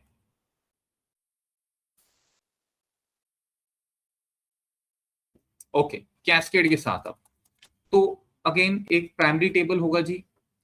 प्राइमरी टेबल तो आप देखो ये वही वाला टेबल है, सिंपल आईडी नेम, टेबल का नाम उसने डिफरेंट कर दिया है, अच्छी बात है, वो टेबल वही कर बना रहा है लेकिन बस कैस्केड लगा रहा है। तो नाम तो आप कुछ भी दे सकते हो, इसके साथ कंफ्यूज मत हो जाना भाई कि भाई टेबल में कैस्केड वर्ड आना चाहिए, मैं फिर बोल रहा हूँ ये तो कुछ भी आप नाम दो, इससे कोई फर्क नहीं पड़ता। ठीक है, बट हम नाम इसलिए दे रहे हैं ताकि जब आप यहाँ प्रैक्टिस करो आपको ध्यान एकदम से पता लग जाए, अच्छा इसमें हमने कैस्केड सीखा था, इसलिए उसने नाम उसका कैस्केड दिया। एग्जीक्यूट कीजिए, ठीक है। इनकरेक्ट सिंटेक्स नियर, क्या किया मैंने बताओ, कॉमर्स है, नीचे तक लेफ्ट। अच्छा ओके, चलो जी, थैंक यू। टेबल हो गया क्रिएट। दूसरा टेबल एक और बन रहा है, ये देखो, देखो नया टेबल क्या है, एम्प्लॉय, कैस्केड नाम दे दिया, employee ID, employee name, department, salary, सब कुछ वही है, इंटीग्रिटी भी वही है। एक लाइन में लिख लेते हैं ना, ये भी आप देख चुके हो, अभी देखा था आपने, समझे। लेकिन उसके बाद उसने एक चीज बोल दी कि डिलीट क्वेरी पे, अपडेट क्वेरी पे कैस्केड रहेगा ऑन। इससे होगा क्या, ये अब हम स्टडी करने जा रहे हैं। आप चाहो तो इसको हटा दो, फिर वो सिर्फ डिलीट पे कैस्केड ऑन रखेगा। मैं बता रहा हूं अभी कैस्केड ऑन क्या है, बट इस क्वेरी में हम दोनों पे कैस्केड ऑन चलाने जा रहे हैं, क्योंकि भाई बाय डिफॉल्ट ऑफ होता है ना, तो जो ऑफ होगा तो मैं यहाँ ऑफ क्यों लिखूंगा, आप करने को ऐसे भी कर सकते थे जो हमने पहले क्वेरी बनाई थी, बट जो चीज ऑलरेडी ऑफ है मैं उसको फिर स्पेसिफिकली लिखूं क्यों, इसलिए हम उसको कभी नहीं लिखते, समझे आप। अब आप एक टेबल बना रहे हो, उस टेबल में दोबारा से वही सब क्रिएट करने जा रहे हो, फॉरेन की बनानी ही पड़ेगी, इंटीग्रिटी तभी वो चलेगी, लेकिन आप उस इंटीग्रिटी में दो चीजें और ऐड कर रहे हो, जिससे आपको पूरा का पूरा रेफरेंशियल इंटीग्रिटी का कंट्रोल मिल जाएगा।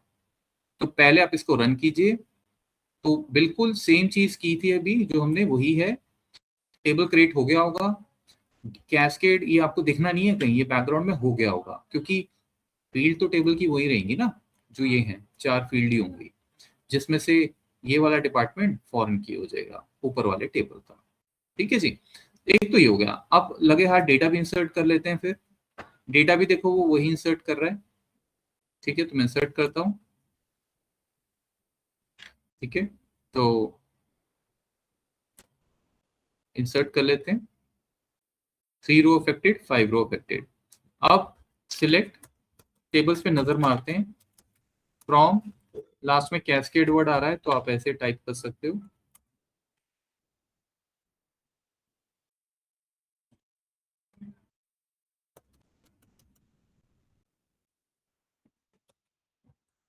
ठीक है, ये हो गया आपका ये।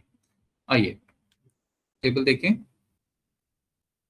ये देखिए, ठीक है ना, तो बैकग्राउंड में कैस्केड हो चुका है। अब कैस्केड ऑन के बिहेवियर से रेफरेंशियल इंटीग्रिटी कैसा बिहेव करेगी, ये देखना है अब हमें, समझे। रिमेंबर आपने ऑन किया है, ऑफ करने की जरूरत नहीं होती, ऑफ में आप लिखते ही नहीं हो कभी भी, ठीक है। अब दोबारा से वही चीजें वो चेक करेगा, देखो, अब वो कह रहा है अब कैस्केड आपने ऑन किया है, अब आप चेक करके देखो कि कैस्केड ऑन से क्या क्या चीजों में चेंज होगा, तो हम टेस्टिंग करने जा रहे हैं, ठीक है। Test with now cascade on, okay. सबसे पहले आप पेरेंट से डिलीट करने जा रहे हो कुछ, करेक्ट,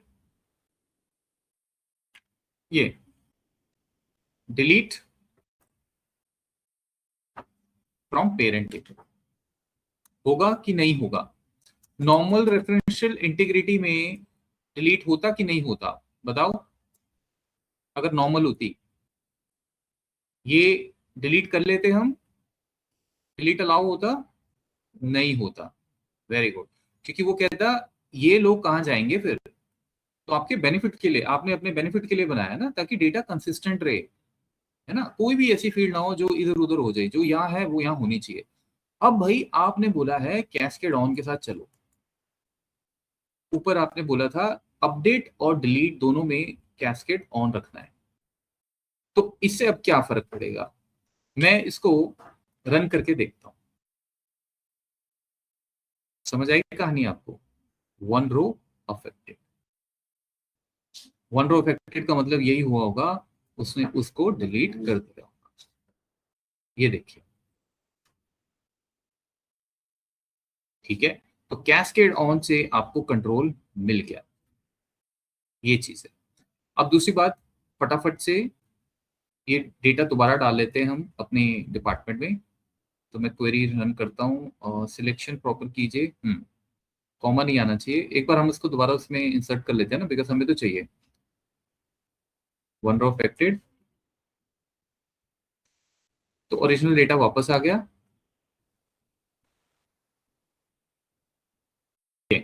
ठीक है, सो रिजल्ट क्या हुआ इसका, आपके आपके लिए नोट्स बना देता हूं।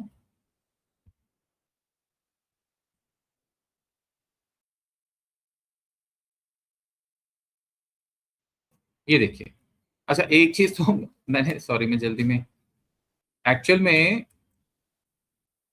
ओहो, रुको, सॉरी,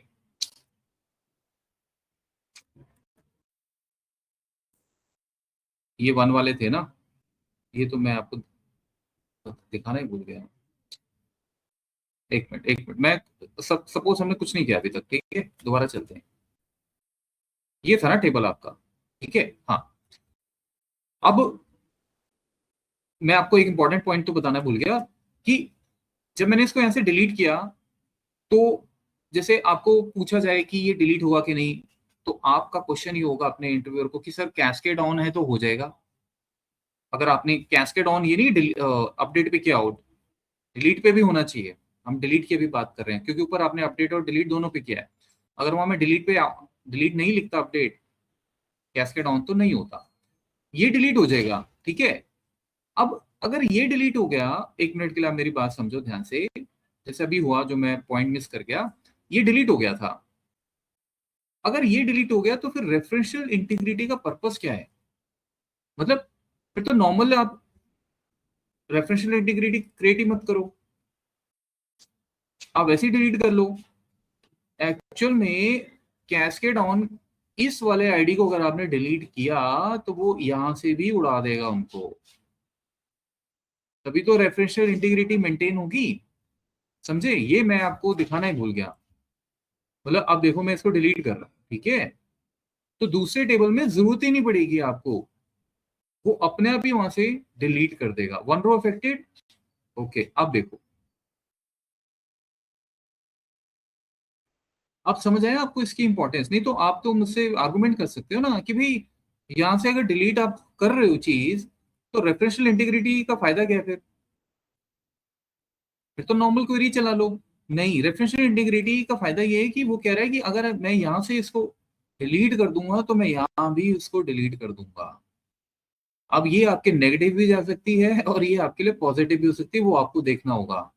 अगर किसी आदमी ने, अगर आपने गलती से ऐसा डिपार्टमेंट डिलीट कर दिया जिसके यहाँ पे 5,000 रिकॉर्ड्स हैं, तो ये अंडू नहीं होने वाला।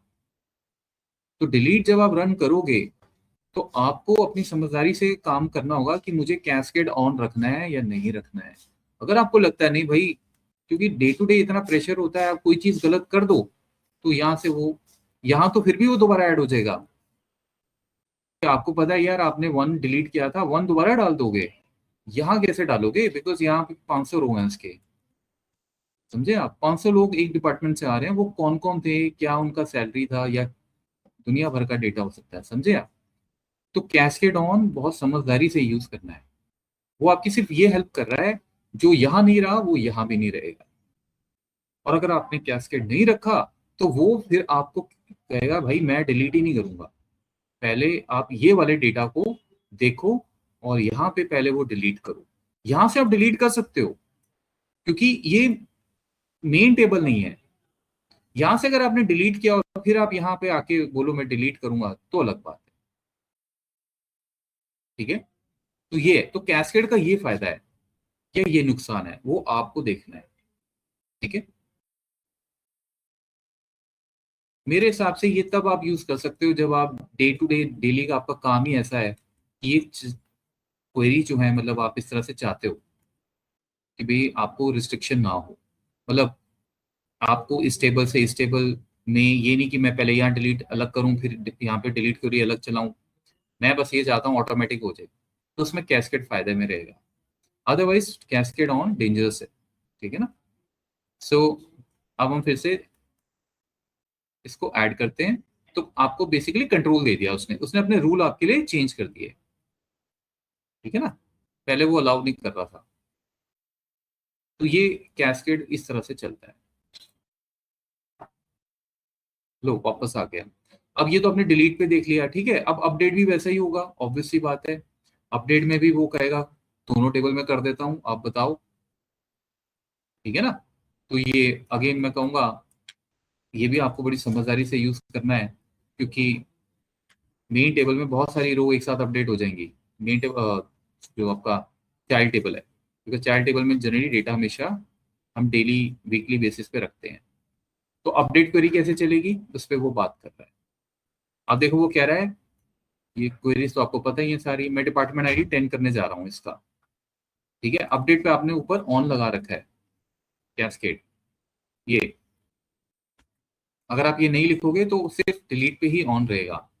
तो ये भी आप कर सकते हो स्विचिंग, जरूरी नहीं है दोनों को लिखना है। अपडेट कीजिए। देखो लास्ट टाइम उसने बोला था मैं नहीं करूंगा, क्योंकि ये फॉरेन की में क्रिएटेड है। अब उसने वहां अपडेट कर दिया, तो इसका मतलब दोनों में हो गया होगा। ये देखो, अब कहने वाला ये कह सकता है भाई मेरा टाइम सेव हो रहा है, बढ़िया है, यहाँ भी हो गया यहाँ भी हो गया। दूसरा ये भी कह सकता है यार ऐसा होना नहीं चाहिए, मतलब बाई चांस अगर एक अपडेट क्वेरी गलत चल गई तो यहाँ पे तो वो सारे के सारे रिकॉर्ड्स फिर से अपडेट हो जाएंगे ऑटोमेटिक। ठीक है ना।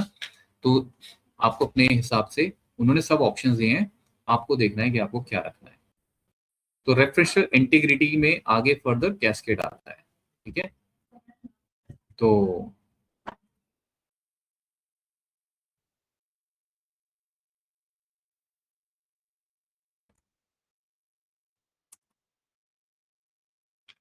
ये देखिए ये नोट्स आते हैं। ठीक है, हो गया सबको? Any doubts? कोई क्वेश्चन बनता है आपका?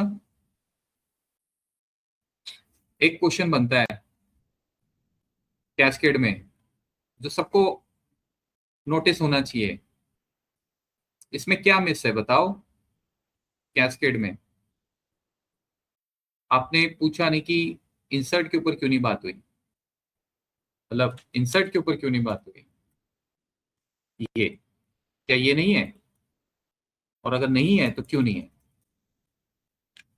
ठीक है, देखो। अच्छा देखो, ये वही बात बोल रहा है, cascade is powerful but dangerous.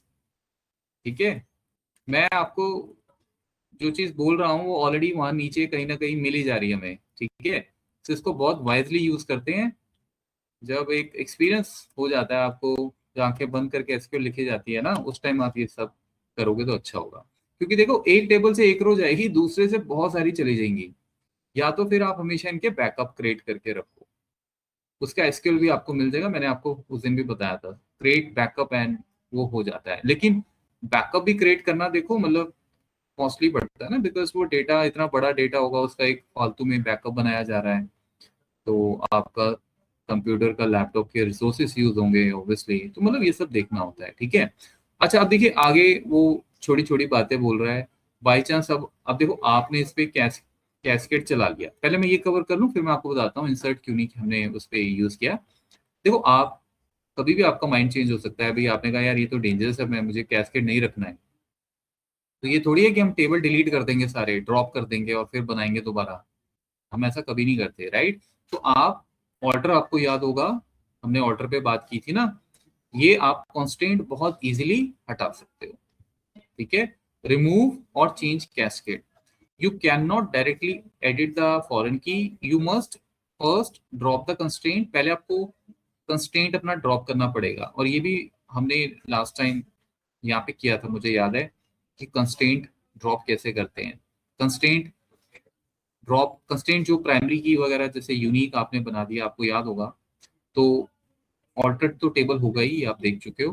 Drop constraint, constraint का नाम आपको लिखना पड़ेगा। कंस्ट्रेंट का नाम कहाँ से मिलता है रिमेंबर, यहाँ पे आपको ये कंस्ट्रेंट्स में मैंने आपको बताया था, अगर कोई भी कंस्ट्रेंट बना होगा वो इन टेबल्स में दिख जाएगा, उसकी की दिख जाएगी, मतलब तो वो की आप वहां से ले सकते हो। इनफैक्ट आप एसक्यूएल भी चला सकते हो कि अगर कंस्ट्रेंट आपको डायरेक्ट देखने हो यहाँ पे, वो भी आप देख सकते हो। ठीक है, तो सबसे पहले अगर मुझे कैस्केड को हटाना है, मुझे कंस्ट्रेंट हटाना पड़ेगा, वो वाला जो क्रिएट किया गया है, मतलब फॉरेन की वाला, तभी हटेगा, वैसे नहीं हटेगा। इफ यू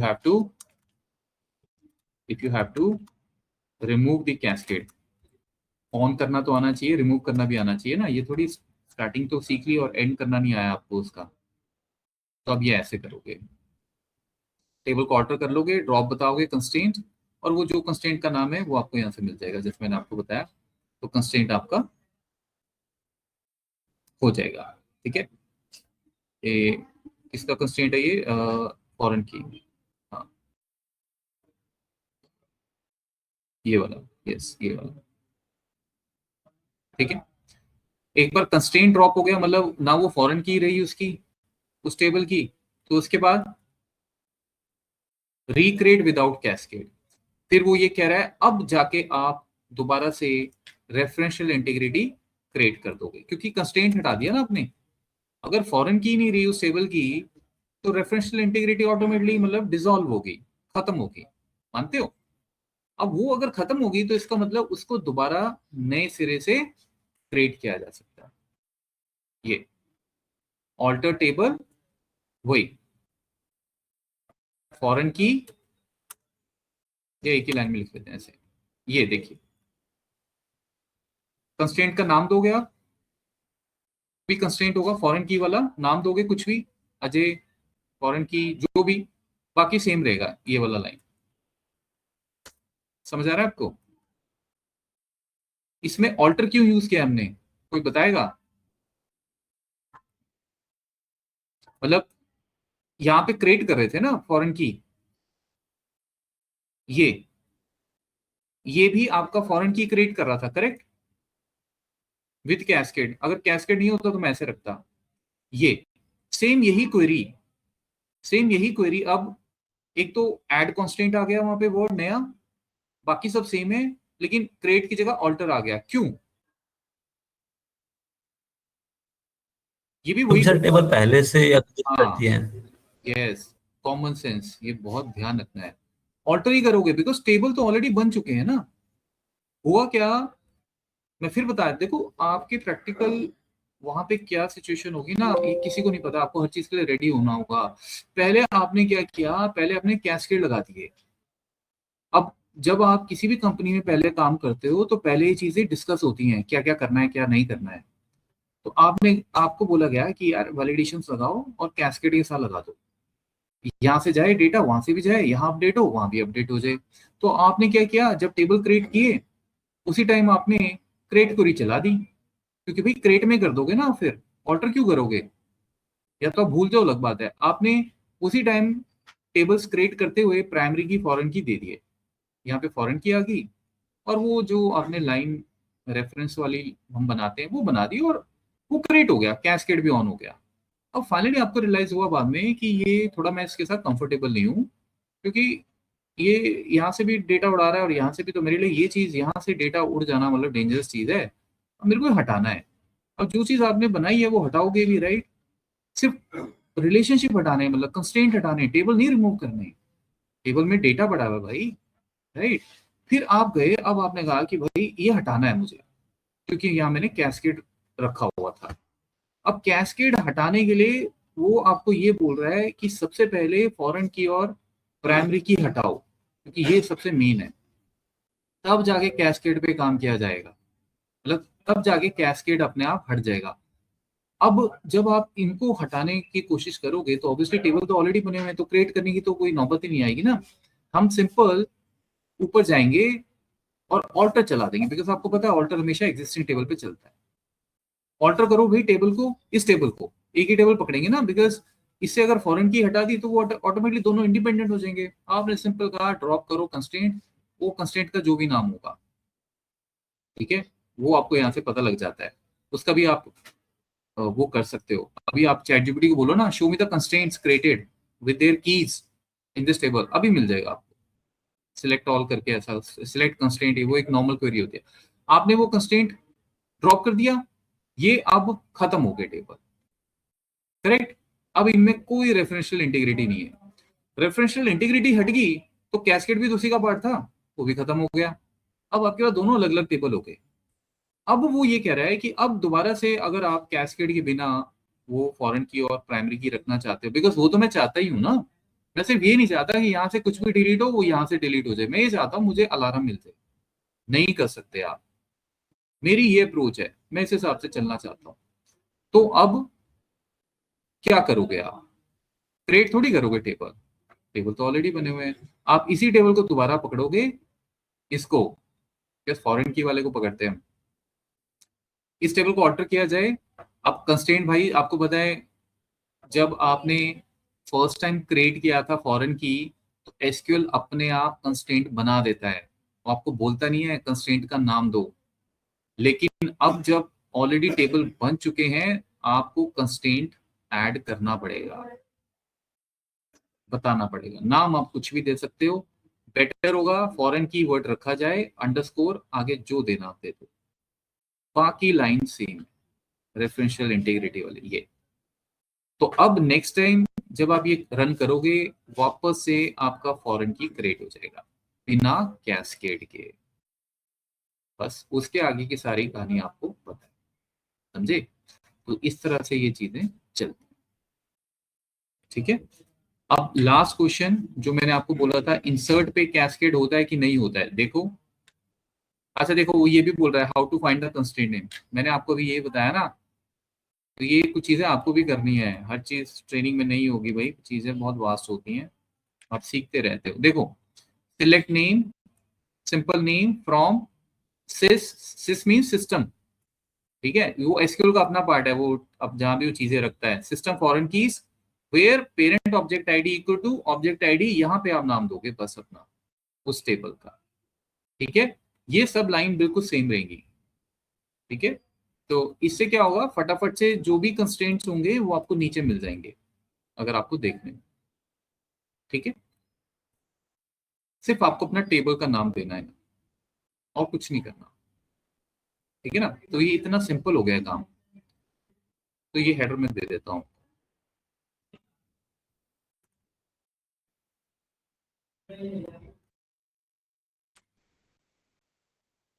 अच्छा, Y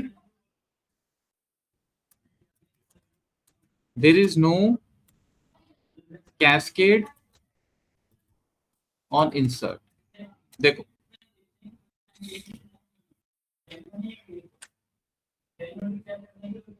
there is no on insert cascade because insert flows from child to parent dependency direction. Cascade is needed only when parent changes. Cascade तभी चाहिए होता है जब आपको पेरेंट में कुछ चेंज करना हो और आप चाहते हो कि वो ऑटोमेटिकली चाइल्ड में भी अपडेट हो जाए। अब आप खुद सोचो, मैं यहाँ पे इंसर्ट कर दूं 11, सपोज कैस्केड इंसर्ट पे है, क्यों नहीं है, हम ये बात कर रहे हैं। ऐसे अगर होता इसका मतलब क्या होता, आपने कोई इंसर्ट क्वेरी चलाई अपने इस टेबल पे, आपने कहा एक नया डिपार्टमेंट ऐड करो 11, ठीक है, और उसका नाम है ऑपरेशंस। अब आप ये बताओ कैस्केड ऑन इसमें कैसे चलेगा? ये 11 आपने यहाँ चला दिया, ठीक है, ऐड हो गया, यहाँ पे क्या होगा? यहाँ पे 11 से वो कोई डमी आपको आईडी थोड़ी दे देगा क्रिएट करके, भाई यहाँ ऐड कर रहे हो तो यहाँ भी मैं करके देता हूँ। किसको ऐड करेगा वो यहाँ पे, समझ रहे हो? तो सिंपल सा कंसेप्ट है कि इंसर्ट में ये सब अलाउ नहीं होता, उसकी जरूरत नहीं पड़ती, क्योंकि वो ये कह रहा है आपको इसमें इंसर्ट करना आप कर लो, कोई कंपल्शन थोड़ी है कि फिर वो यहाँ भी डालना है। हो सकता है ऑपरेशन डिपार्टमेंट हमारा नया अभी सिर्फ आज बना है, ये हमारी फ्यूचर की प्लानिंग है। अब जब लोग आएंगे तब आएंगे भाई, उसमें क्या दिक्कत है? तो उसके लिए कैस्केड की जरूरत नहीं पड़ती, इसलिए इंसर्ट में कैस्केड नहीं होता, ठीक है ना। बिकॉज मैं चाहे तो यहाँ 50 डिपार्टमेंट आईडी बना के रख लूँ, चाइल्ड में मैं उसको यूज करूँ ना करूँ मेरी मर्जी, राइट। बट हाँ, मैं चाइल्ड में वो वाला डिपार्टमेंट आईडी नहीं यूज कर सकता जो यहाँ नाम, ठीक है। तो इसीलिए आपको कैस्केड सिर्फ डिलीट और अपडेट में मिलता है, इंसर्ट में नहीं मिलता, बिकॉज इंसर्ट का वो काम नहीं है। ठीक है, डिलीट में वो यहाँ हटा देगा तो यहाँ भी हटा देगा। डिलीट अपडेट में अगर वो इसको अपडेट करेगा तो यहाँ जितने भी उसके रिकॉर्ड्स होंगे अपडेट कर देगा। इंसर्ट में वो ऐसा कुछ नहीं कर सकता, बिकॉज इंसर्ट में वो डुप्लीकेट रिकॉर्ड्स थोड़ी लेके आएगा आपके लिए कहीं से। ठीक है, तो इसीलिए इंसर्ट की हमें जरूरत ही नहीं पड़ती।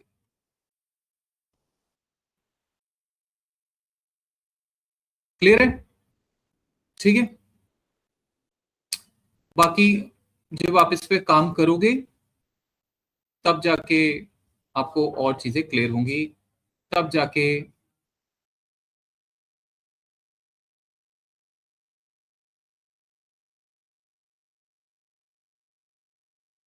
आएंगे। तो क्वेश्चन तो आप कभी भी पूछ सकते हो, ठीक है ना? ठीक है, फिर तो हम फिनिश करते हैं। ठीक है, बाकी I will speak with Vineet ji, क्या है ऐसे आगे। सर एसक्यूएल कंप्लीट हो गया? हाँ, हमने फिनिश कर दिया। लेकिन मैं यहीं पे हूँ, जब जब भी आप कोई क्वेरी लेके आओ तो वो तो कोई दिक्कत ही नहीं है। अच्छा, एक मिनट, आप ये मुझसे ले लीजिए अभी ना, बाद में मेल पे क्या होता है, चीजें इधर उधर हो जाती है।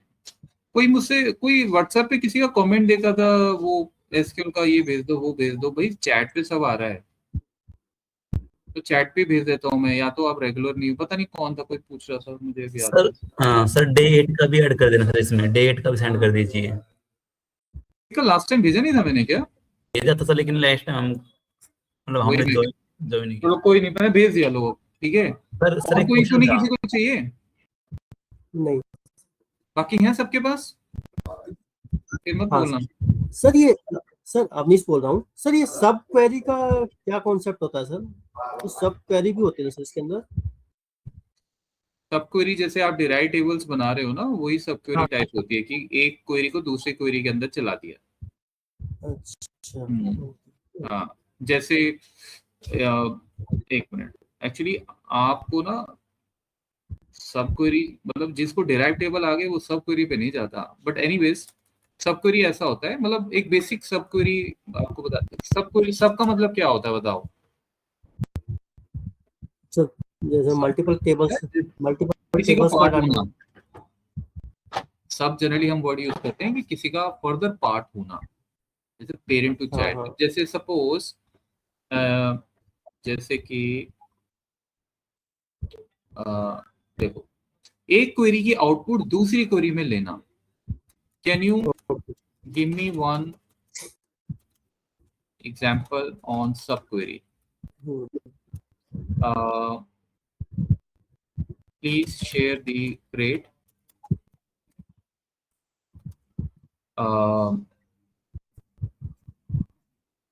and insert query also.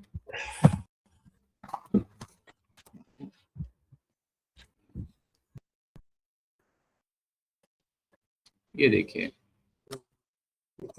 Basically आप वेयर क्लॉज में जैसे आपने बोला select whatever you want to select, जिस भी टेबल से करना है।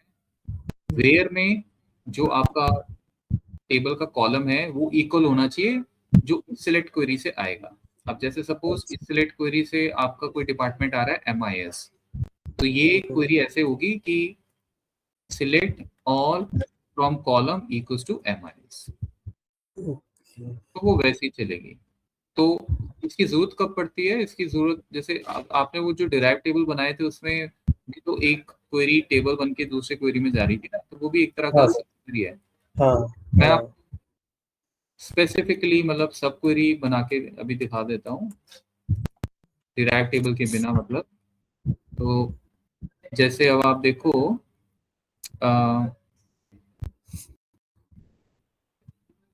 ये एक टेबल क्रिएट किया जा रहा है, ये एक डेटा इंसर्ट किया जा रहा है।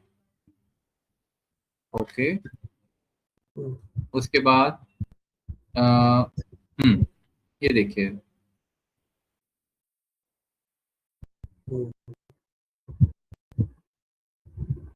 सबसे पहले हम लोग अपना टेबल देखते हैं, सिलेक्ट ऑल फ्रॉम सब क्वेरी, सेम प्लस होगा। अब वो कर क्या रहा है, आपको क्या समझा रहा है, म्यूट पे जाएं। ये देखो, अब मुझे सब क्वेरी वो क्या कर क्या रहा है, पहले आप ये देखो, मुझे भी नहीं पता ना। देखो वो कह रहा है, हाँ अब मैं समझा ये क्वेश्चन क्या है। देखो अगर मैं आपको ये कहूं कि मुझे बताओ भाई इस प्रोसेस की एवरेज क्या है सैलरी, तो ऑब्वियसली आप यही चलाओगे ना, सिलेक्ट एवरेज। ये पहले भी आपने देखा है, हमने यूज किया हुआ है इसको। इससे एवरेज आ जाएगा सैलरी का, एक नंबर आ जाएगा, मतलब अब वो कुछ भी हो सकता है, 5-6 हज़ार जो भी है। ये देखिए ये नंबर है। अब मेरा क्वेश्चन आपसे ये है कि पहले मैंने आपको बोला प्रोसेस की एवरेज बताओ, आपने कहा ले लो सर, बहुत इजी बना के दे दिया। अब मैं आपको ये बोल रहा हूँ, मुझे ये बताओ how many employees have salary more than average salary of a process. ये समझे, ये देखना है। वापस अपने टेबल पे आइए, ये टेबल था, मुझे सारे के सारे एम्प्लॉयज चाहिए, मतलब विथ एम्प्लॉय आईडी, डिपार्टमेंट और सैलरी, लेकिन वही चाहिए जिनका सैलरी प्रोजेक्ट प्रोसेस की सैलरी से ज्यादा है। अब आप कैसे करोगे इसे? अब भाई आपके दिमाग में सबसे पहले वेर ही आएगा, आप कहोगे सिलेक्ट ऑल फ्रॉम, ये हो गया आपका टेबल। आपने तो इससे बड़ी बड़ी चीजें कर ली हैं। ये वेर क्या, where what, where salary is greater than what. अब जिसको जैसे नहीं पता है वो पहले इसकी एवरेज निकाल लेगा, कहेगा पहले एवरेज देख लेता हूँ 53, फिर वहां पे 53 लिख देगा। अब आपने मेरे को ये क्वेरी बना के दे दी, अब मैं कहूँगा ठीक है यार रिजल्ट तो सही आ रहा है, बट कल को ये डेटा चेंज हो गया, फिर कल को और नए एम्प्लॉयज आ गए, तो तेरा 5300 थोड़ी सेम रहेगा, तब क्या करेगा तू? बिकॉज हमें डायनेमिक चाहिए ना, ये नंबर तो कुछ भी हो सकता है। और यहाँ पे वापस आके लोग ये थोड़ी करेंगे, हर बार पहले इसको रन करेंगे, फिर देखेंगे भाई एवरेज क्या है, फिर मैं इसको एडिट करूंगा, अब एवरेज चेंज हो गया, समझ रहे हो? तो बहुत सिंपल सी बात है, ये क्वेरी है, इस सब क्वेरी इसमें एक और आप ऐड कर दोगे जो उसी का पार्ट होगा। आप कहोगे ठीक है इसको भी डायनेमिक कर लेते हैं, इसको डायनेमिक कैसे करोगे भाई? ये नंबर कैसे आया, ये नंबर ऐसे आया, तो इसको ब्रैकेट में ले लीजिए, ठीक है। जैसे आपने एक्सेल में देखा ना कि एक सम फॉर्मूला लगाना है तो डिफरेंट डिफरेंट सेल उसमें से यूज हो जाते हैं, राइट? तो ये वैसा ही है। अब जब सैलरी वो कैलकुलेट करने जाएगा, सबसे पहले इस सब क्वेरी को क्रिएट करेगा। सब मतलब किसी का पार्ट होना, इसका भी कोई पार्ट होगा, वो सब सब हो जाता है फिर, मेरा कहने का मतलब है। तो ये क्वेरी पीछे रन होगी, अगर ये सही लिखी गई है तो चलेगी, अगर नहीं चली तो मतलब फिर ये भी नहीं चलेगी। जैसे बेस्ट एग्जांपल, आप सब लोगों ने जो एक्सेल किया था याद होगा आपको, उसमें हम वी लुकअप लगाते थे, ये सब क्वेरी जैसा ही है। उसमें आप बोलते थे मुझे क्या चाहिए भाई, मुझे चाहिए 100, फिर आप जाते थे उस टेबल में, जो भी टेबल है, लेट्स से उस टेबल का नाम है एशिया, और फिर आप बोलते थे A1 से D100 के टेबल में या 1000 में जाइए, और यहाँ पे आप मैच लगा देते थे। और मैच सपोज आपको हेड एज करना है, फिर आप अगेन एशिया शीट पे जाते थे, A1 टू D1 में जाते थे, है कि नहीं? और फिर यहाँ से मैच आता था निकल के, और वो VLOOKUP में जाके यूज हो जाता था। तो ये सब क्वेरी अगर नहीं चली तो पूरी क्वेरी खराब, वही चीज है, ठीक है। तो अब ये डायनेमिक हो गया, आपको कभी भी अब ये नहीं देखना पड़ेगा कि यहाँ पे मुझे क्या लिखना है, बिकॉज एवरेज हमेशा नए डेटा के अकॉर्डिंग ही निकलेगा, ठीक है। तो दिस इज हाउ एक क्वेरी को दूसरी क्वेरी में यूज हमें कई बार जरूरत पड़ जाती है, तो we use it like this. ये डिराइव टेबल नहीं है, मैं मतलब कहीं आप इस अंडरस्टैंडिंग के साथ जाओ, बट कंसेप्ट थोड़ा थोड़ा वैसी है। बट सब मतलब इसमें ऐसा नहीं कि हम किसी को टेबल बनाते हैं। आप देखो यहाँ पे हमने टेबल नहीं बनाया, ऐसे मैं यहाँ पे या कुछ लिख देता तो अलग बात थी। तो वो मैंने वैसे ही आपको एग्जांपल दिया, मतलब कि भाई वैसा वैसा, बट सब क्वेरी टोटली मीन्स कि क्वेरी के अंदर क्वेरी। ठीक है, तो इसके आप अब मैं ये भी भेज देता हूँ आपको, इसके आप एग्जांपल्स मतलब और ले सकते हो अपने, सिंपल ऐसे एग्जांपल्स ले लीजिए चैट जीपीटी से और आपको क्लियर हो जाएगा। तो let me send you this, wait, वो पिछले वाला इग्नोर कर दो, ठीक है।